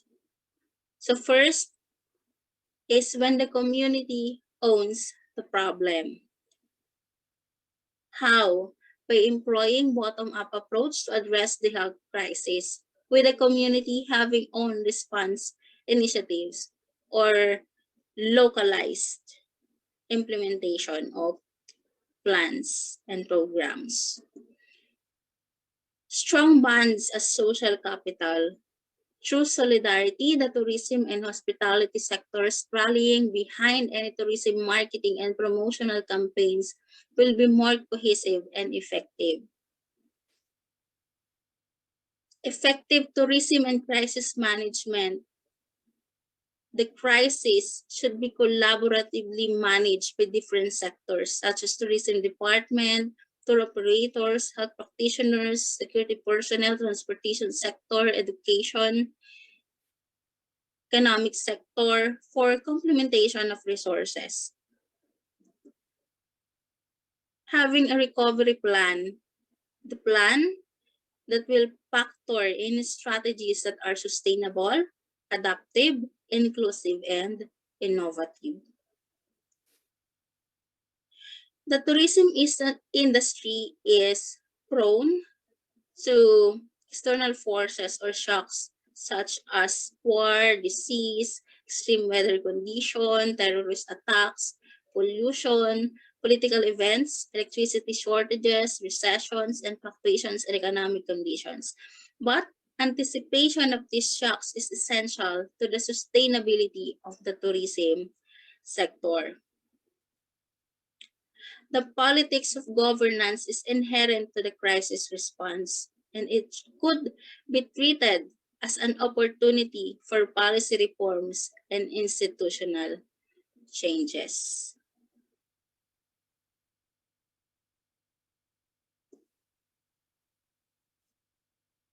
So thank you for listening.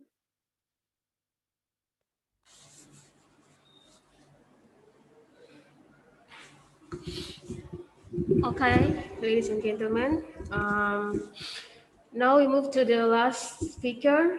It will be delivered by Mr. Herman Lawelai. Mr. Herman, the time is yours. Cek.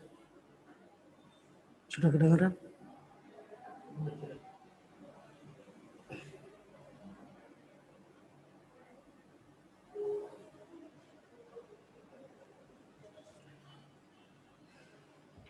Thank you.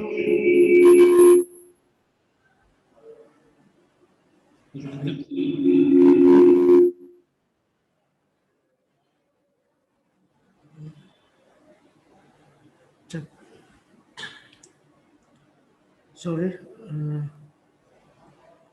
Thank you to the moderator who have give me time to my present with the title Development of Collaborative Government to resource the tourism sector and micro, small, and medium enterprises. Before my presenting, we first read the speak of this international webinar, the Honorable Professor Arnil Gabriel, PhD, Chairman of the Graduate School Program, Nueva, Ecija University of Science and Technology, Philippines. Secondly, Her Excellency Rosie Marie Kasimer, Dean College of Public Administration and Disaster Management, Nueva, Ecija University of Science and Technology, Philippines. Thirdly,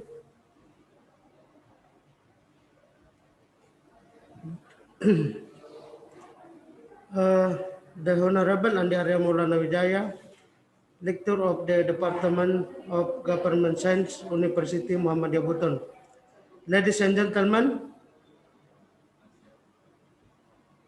of the participant webinar, next, the main problem, the case of COVID-19 in Indonesia was first confirmed in early March 2020. Since then, this pandemic has spread rapidly to our regions in Indonesia.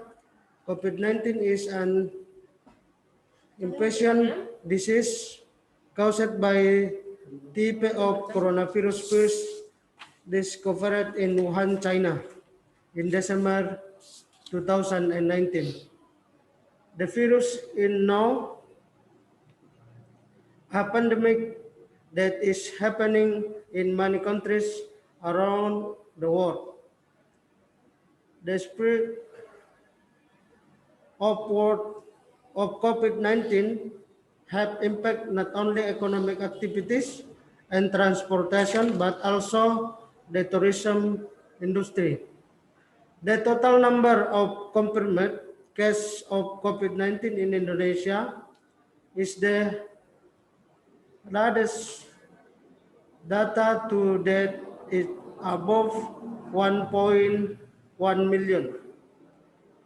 This continues to increase from day to day is indicated by the shape of curve that trend to continue to climb.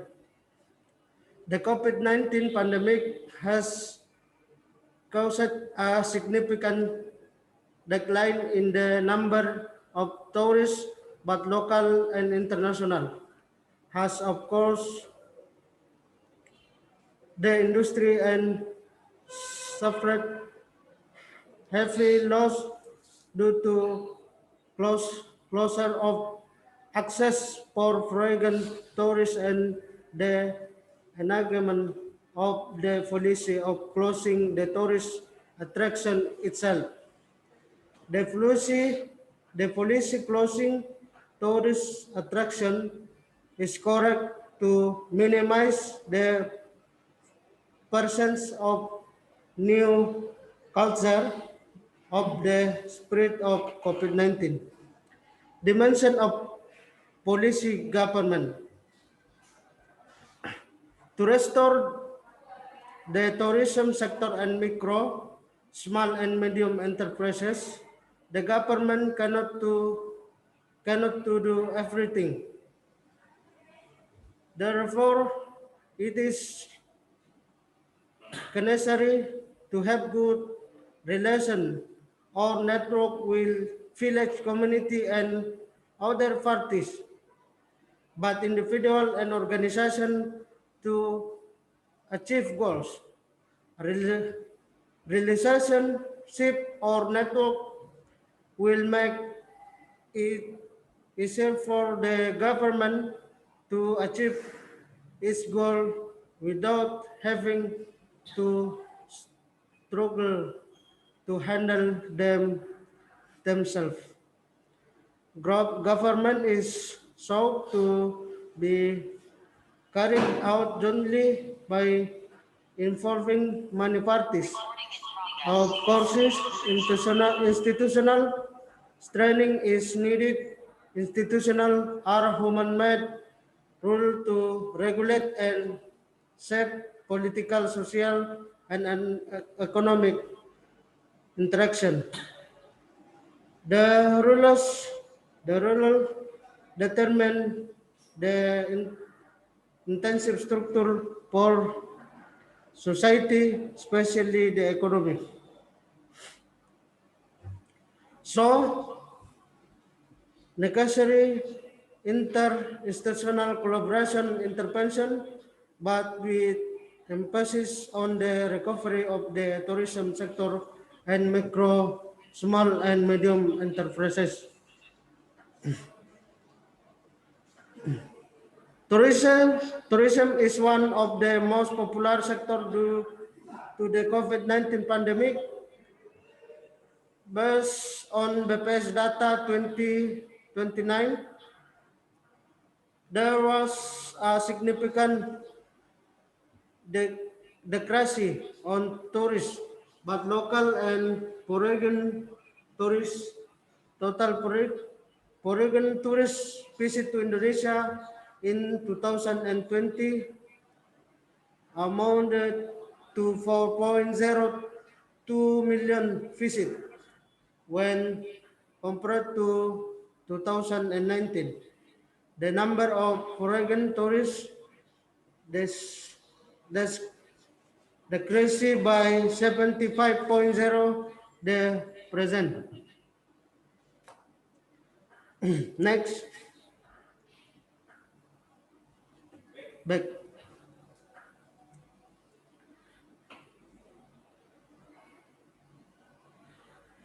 Based on nationality, 5 countries visit Indonesia the most in 2020, namely Timor-Leste, Malaysia, Singapore, Australia, and China. Most of these countries, except China, the number of local tourists decreased by 61% when compared to the previous year. The significant decline in the number of tourists has greatly affected economic condition because it plays an important role in increasing state income, foreign exchange, and employment. The pandemic 13 million workers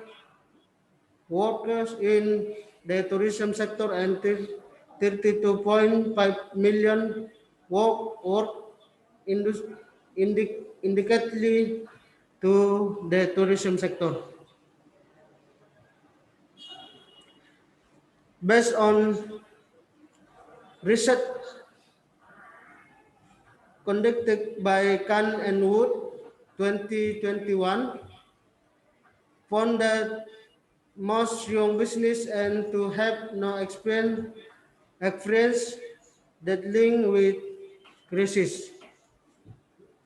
This is supported by data achieved by LIPI in 2020 that the length of business of 0 to 5 years trend to have no experience in dealing with crisis of or 55.20%, followed by the length of business of 6 to 10 years with 24% and 20%. 80% for the length of business and 10 years and over.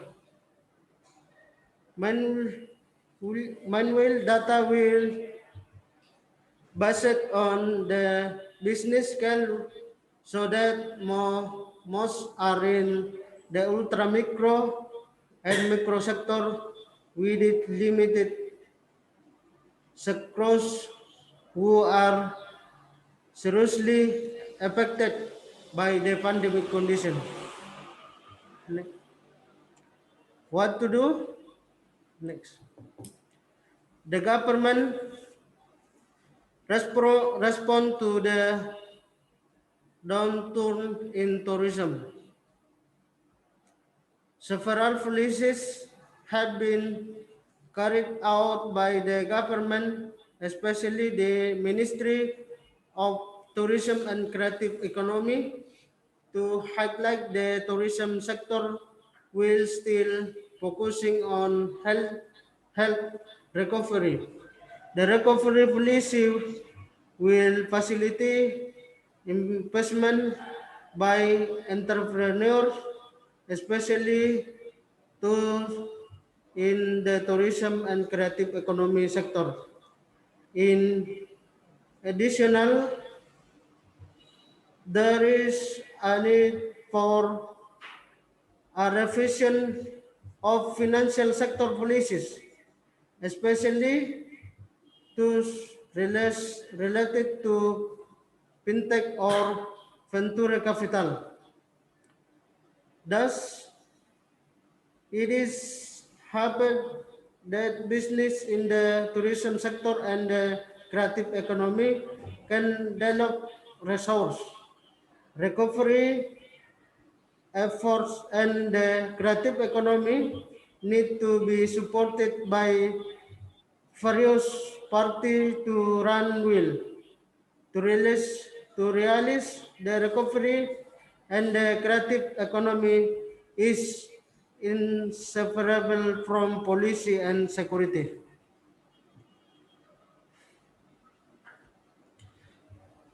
From large-scale social activities in bahasa pembatasan sosial berskala besar (PSBB) to enforcement of relation on community activities in bahasa PPKM pembatasan apa PPKM.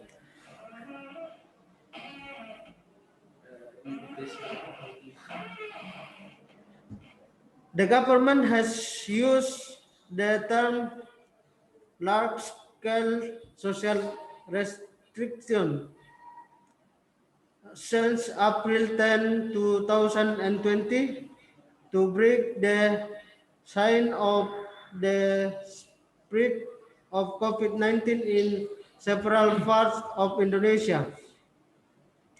The rules guarding large-scale social are contained in Government Regulation Number 21 of 2020, namely concerning large-scale social affairs in the context of accelerating the handling of COVID-19, which refers to Law Number 6 of 2018 concerning health quarantine. Large-scale social implementation regulate that school, work, worship activities are carried out at home, while entertainment, tourism, and center closure are closed. In additional, only place of business they provide necessities are allowed to open by implementing health protocol. During implementation of large-scale social restriction, the operating of transportation model is limited and residents are prohibited from leaving the large-scale social restriction area. The Indonesian Chamber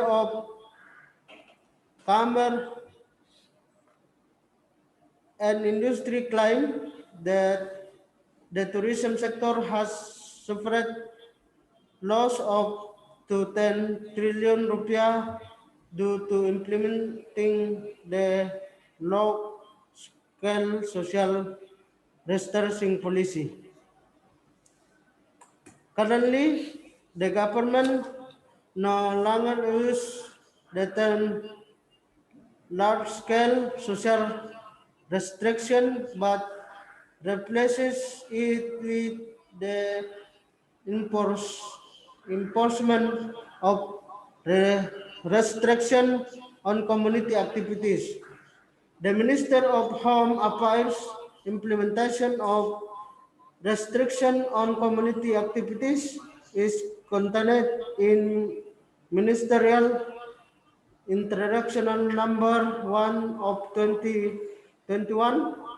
The policy for implementation of restriction on community activities was implemented in line with technique of health protocol in mass area Java until Bali, Namali, Daerah Istimewa Yogyakarta, DKI Jakarta, Banten, West Java, Central Java, East Java, and Bali on January 11 to 15, 2021, which was then extended to February 8, 2021. This is due to lack of strict implementation of community mobility still high in line with the increasing number of COVID-19 cases. The implementation of restriction on community activities can be applied in several areas that meet the empathy criteria should be the government, including number one, the death rate is above the national death rate of 30%. The cure rate is below the national average cure rate of 82%.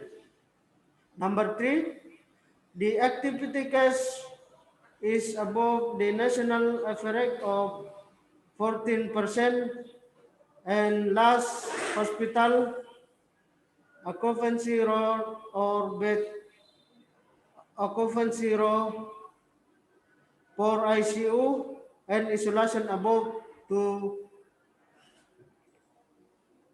70%.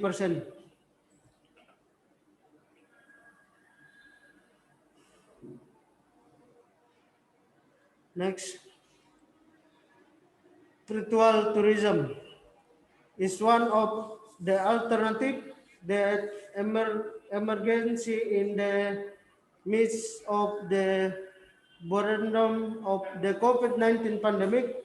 Spiritual tourism is a form of transformation and adaptation against the pandemic by utilizing technology while waiting for the world recovery process and the tourism that has not been significant. The International Air Transport Association estimate the travel will not return to pre-pandemic levels until 2024.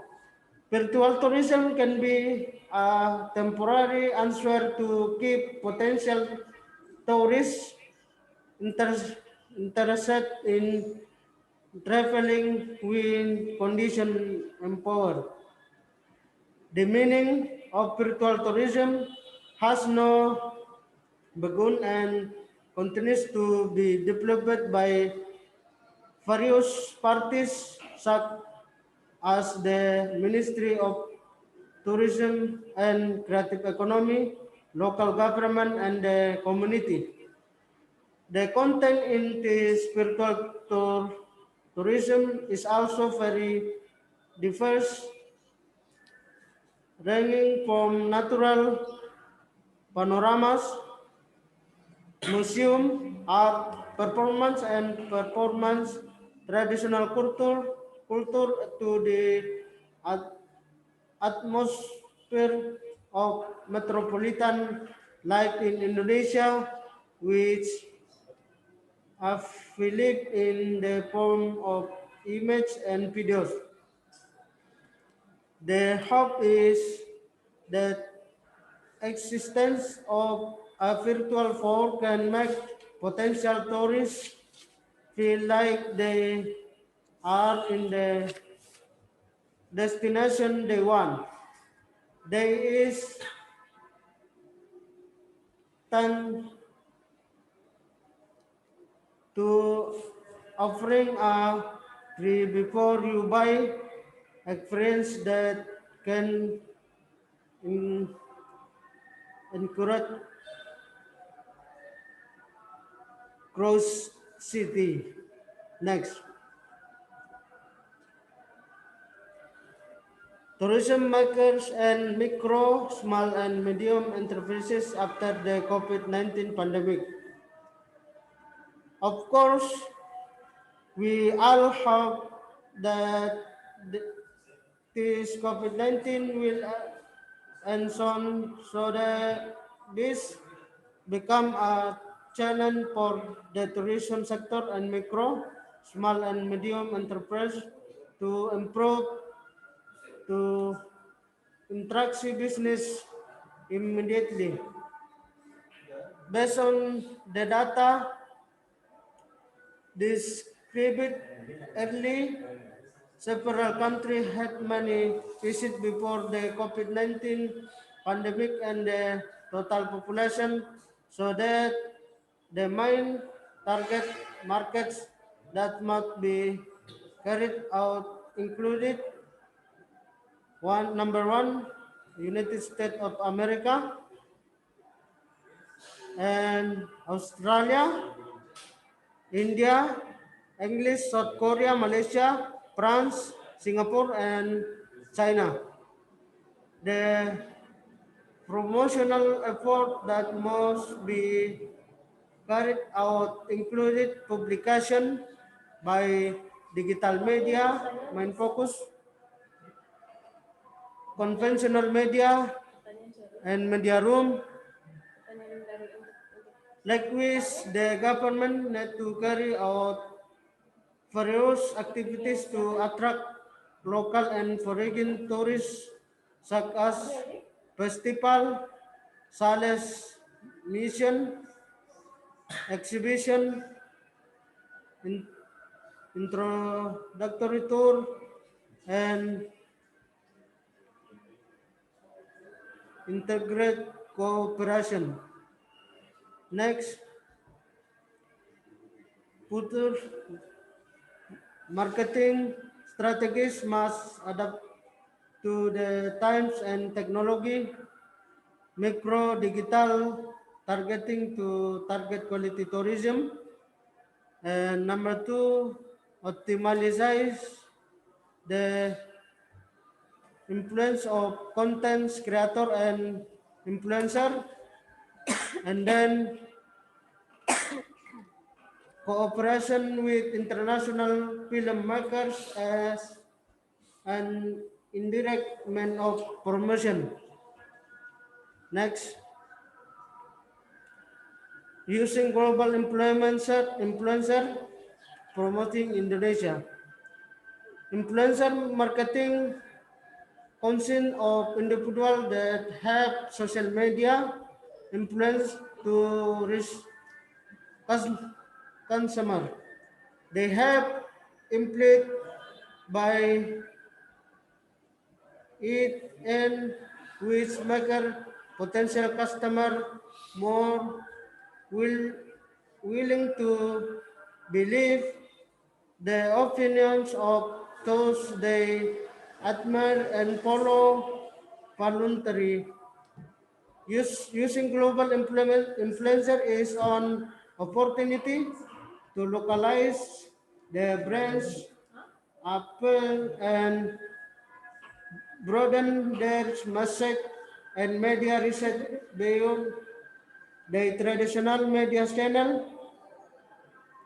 However, it moves the control from the brand to the individual. Influencer marketing combines social media with electronic word of mouth to reach people who might Others which not recognize the brand. The conclusion next. In conclusion, in the tourism and micro, small, and medium enterprise sector, a factor to increase digital marketing in marketing and collaboration with content creation and influencer. Digital marketing will be carried out in paid media, proprietary media, social media, and endorsement. And in additional, the strategy in the HR certification, human rights certification program, and the creative economy in realization competent and professional human resources. This strategy is carried out by of appointing the relevant agency according to their respective duties and authorities. Thank you for your attention in my presentation. Thank you. Salamat and terima kasih. Okay, thank you very much for the presenters. Now, before we move to the last session, we still have another session, that is the questions and answers sessions. As I have told you before, that you can address your questions on the chat box. So please, if you have any questions, you can write the questions in the chat box.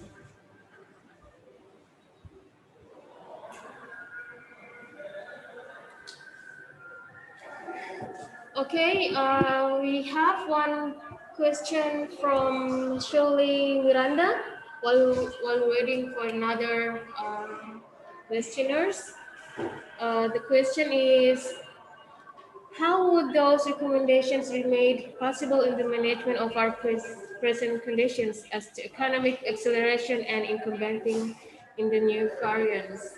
Maybe the questions can be answered by all of the speakers, but I would give the first opportunity to answer the questions to Professor Arnold Jabril.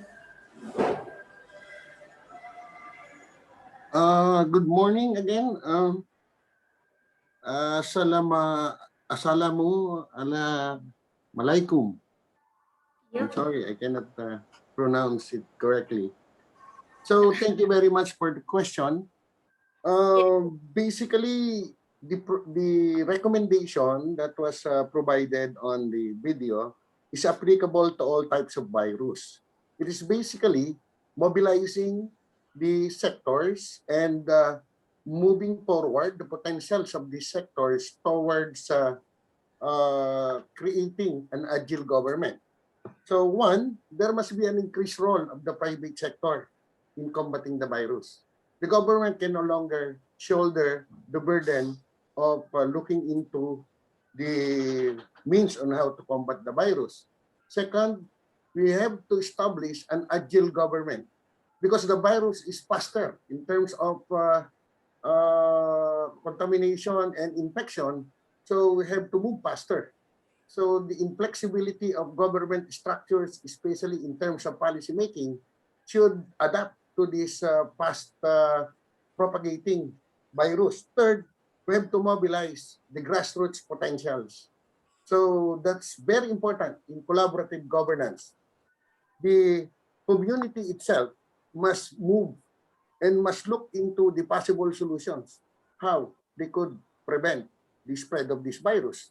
And then fourth, in terms of tourism, we are proposing that travel vouchers be issued by the government itself, not only to promote tourism, but also to combat the COVID trauma to travelers and tourists, the reason why the number of tourists and the number of travelers declined because of the trauma and the fear of the virus. So we have to bounce back. We have to attack the mindset of the people. That can be done using these travel vouchers. And I think lastly, we have to have a innovative governance using technology as was presented by all the presenters, and also not only technology, but also we have to look into the social innovation, because this pandemic can only be prevented in terms of its impact, to all sectors, economic, political, and so on and so forth, if we can come up with an analysis that could focus on how we provide social innovation, socially renewed ways on how to mobilize the entire society, so that this entire society would move towards preventing the virus, and that is actually the end goal of having collaborative governance. So thank you very much for the question. I hope I answered the question. Thank you very much, Prof. Arnel Gabriel. Maybe from the other speaker, I would add some information about the question. Maybe from Moderator, can I ask question? Arya? Oh, thank you, Director, for the question. I think about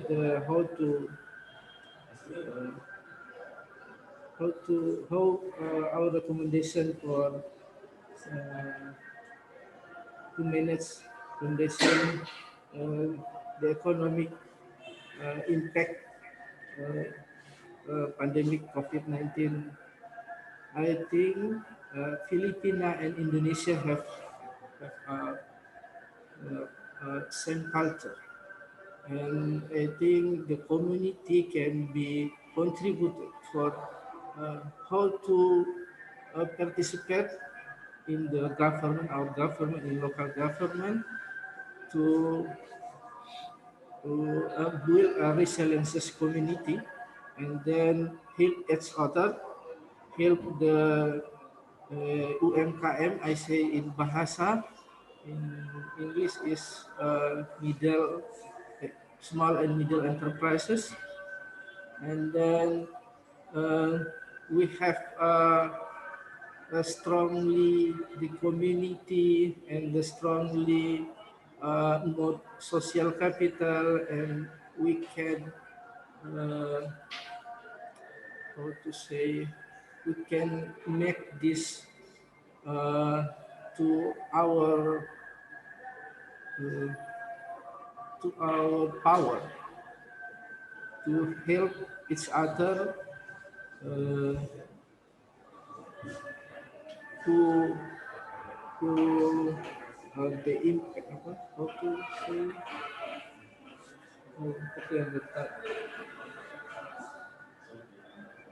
kelompok terdampak.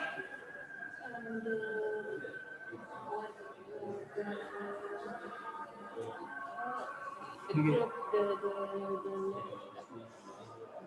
that in.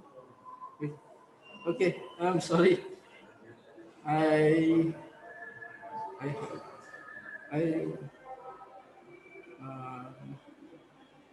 The impacted group. yeah, I think we have community and can contribute to help each other, especially the small and medium enterprises and the local government. Like my conclusion in my presentation today about how to community contribute is considered to our community can be contribute with three things And the first is community capability. The second is leadership. And the third is social capital. I think that's uh, the all about my recommendation to how to manage like, impact pandemic to our economy. Okay, thank you, Mr. Andi Arya, Maulana Wijaya. Maybe from Mrs. Rosemary Casimiro can give some insight or view related to the problems given. Okay.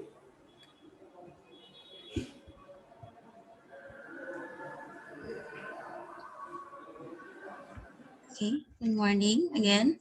So the promotion of ecotourism will shift the focus of the tourism activities to rural areas where natural resources are abundant and small-scale enterprises may benefit. And social distancing can be imposed in such areas. The digital tourism may likewise contribute to the economic acceleration by making information about tourism sites, requirements, and tour packages available in social media platforms, and products may be offered and availed by tourists online. So that way, we can prevent the spread of virus and the mutation of the virus while digitalizing the tourism industry.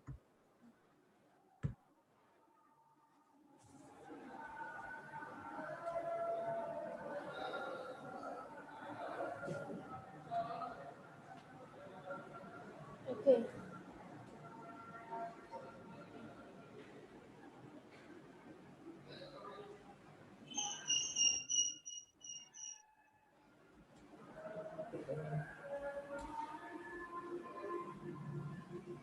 This is where this is from.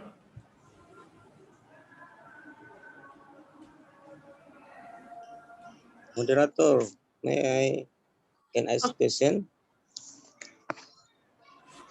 Okay, please. Okay, this from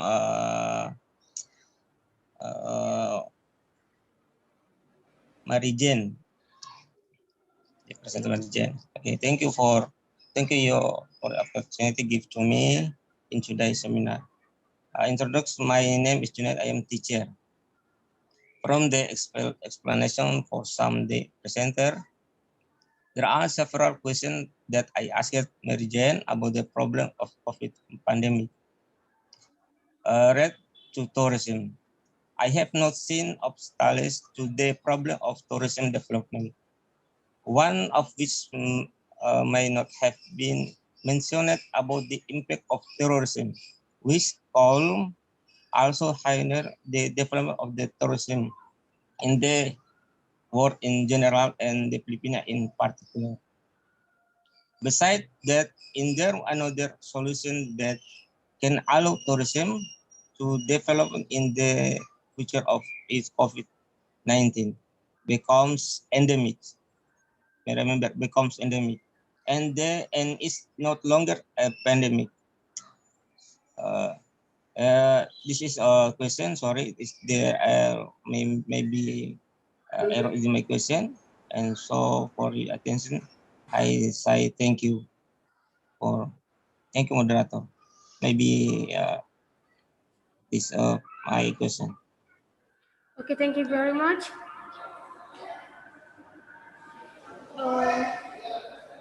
Maybe from Mrs. Rosemary Casimiro can give her insight about the questions, the impact to the tourism.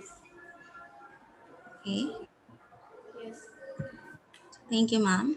So in that case, when the outbreak becomes endemic and not pandemic, community ownership of the problem may be a good strategy by employing bottom-up approach and to address the crisis with the community having their own response initiatives. So localization, finding solution within the community and acting on the identified problem.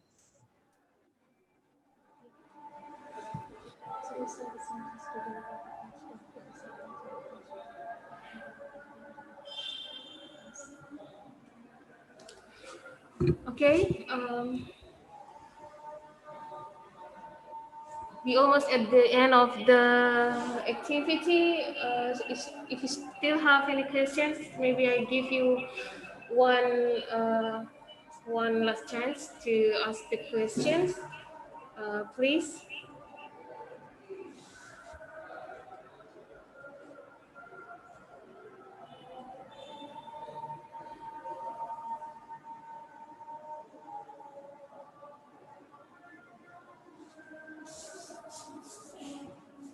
All right. I think we don't have any more questions.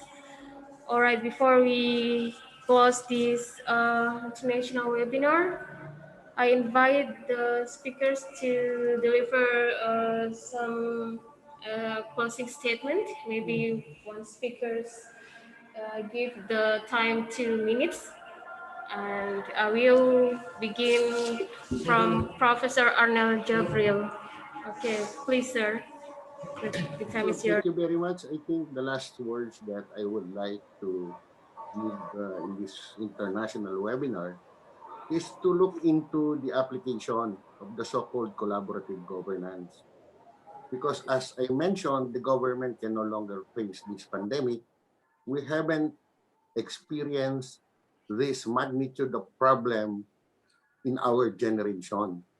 So we have to adopt a remedy that is not based on the traditional, structural, and the used to remedies that the government are adopting in the past.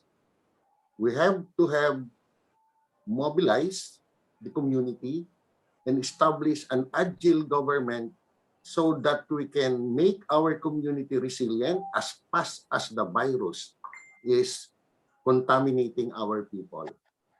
Using the collaborative governance theory and framework and the political will, of course, of those policymakers and politicians, I think we can fully adapt, not only adapt, but prevent the would-be impact to our society of this virus, especially the Delta virus. Okay, thank you, Prof. Arnel Jabril. Now, next to Mr. Andi Arya, please give your closing statement. Okay, thank you, moderator. As my closing statement about my presentation is, I strongly believe in the situation of crisis like this, like today, in the pandemic COVID-19, we must to strengthen the community resilience and social capital, because we not just have problem in the public health or governance, but we have problem is about the ignorant people. Maybe in Philippines, I don't know, but in Indonesia, about vaccination, then limitation mobilization people, or what the name in the other country is not people not give feedback positive about that, and I think we have the same culture about our people, our culture, and I think the power of our governance to combat the pandemic COVID-19 is how to be strength the community resilience, and we must accept that the community to be one of in the scheme of our governance. Okay, thank you. Thank you for all. Thank you for this time, and I'm very pleasant about this. Okay. Okay, thank you, Mr. Andi Arya. Now we move to the next speaker to deliver her closing statement from Mrs. Rosemary Casimiro. Your time is yours, ma'am.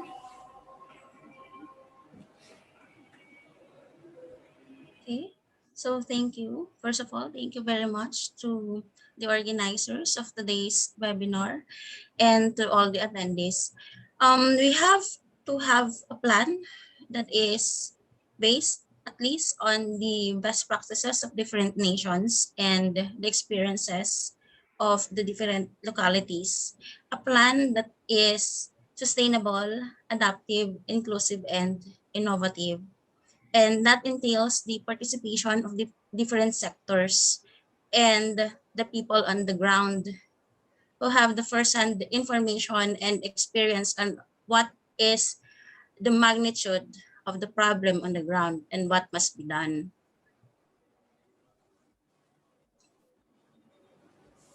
So thank you.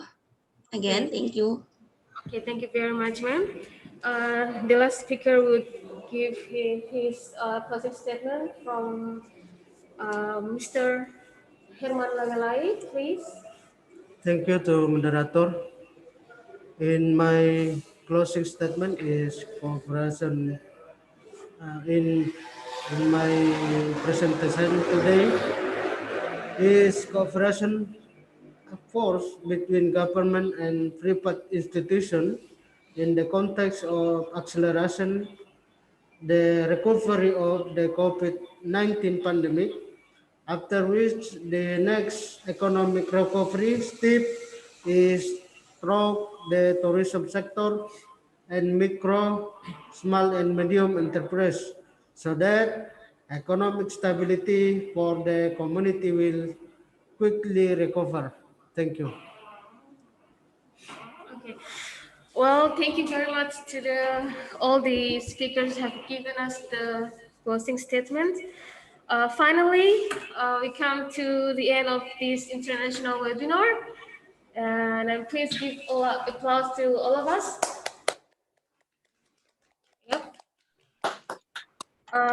Well, ladies and gentlemen, thank you very much for your participation and your nice attention. We hope that we can have the same activity in the coming future where the pandemic end, right? Again, thank you very much.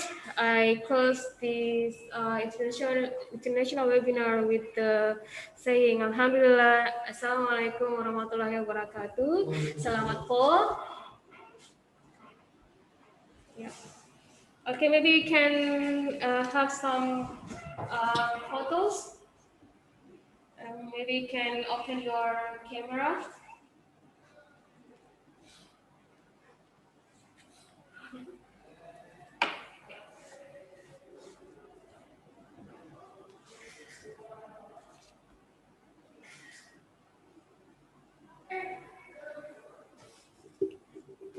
Okay, thanks again. Thank you very much. See you again next time and take care of yourself. Thank you, Prof. Arnil. Thank you, ma'am. Thank you, Andy, Herman. Thank you. Rosemary, customer MPA. Thank you. Thank you. Thank you. Stay healthy. We have posted the website of the college, and you can see there the researches as mentioned by Sir Andy, the researches of the college. You are free to read those researches. Thank you. Until next time. Until next time. Bye. Thank you, bro. See you next time.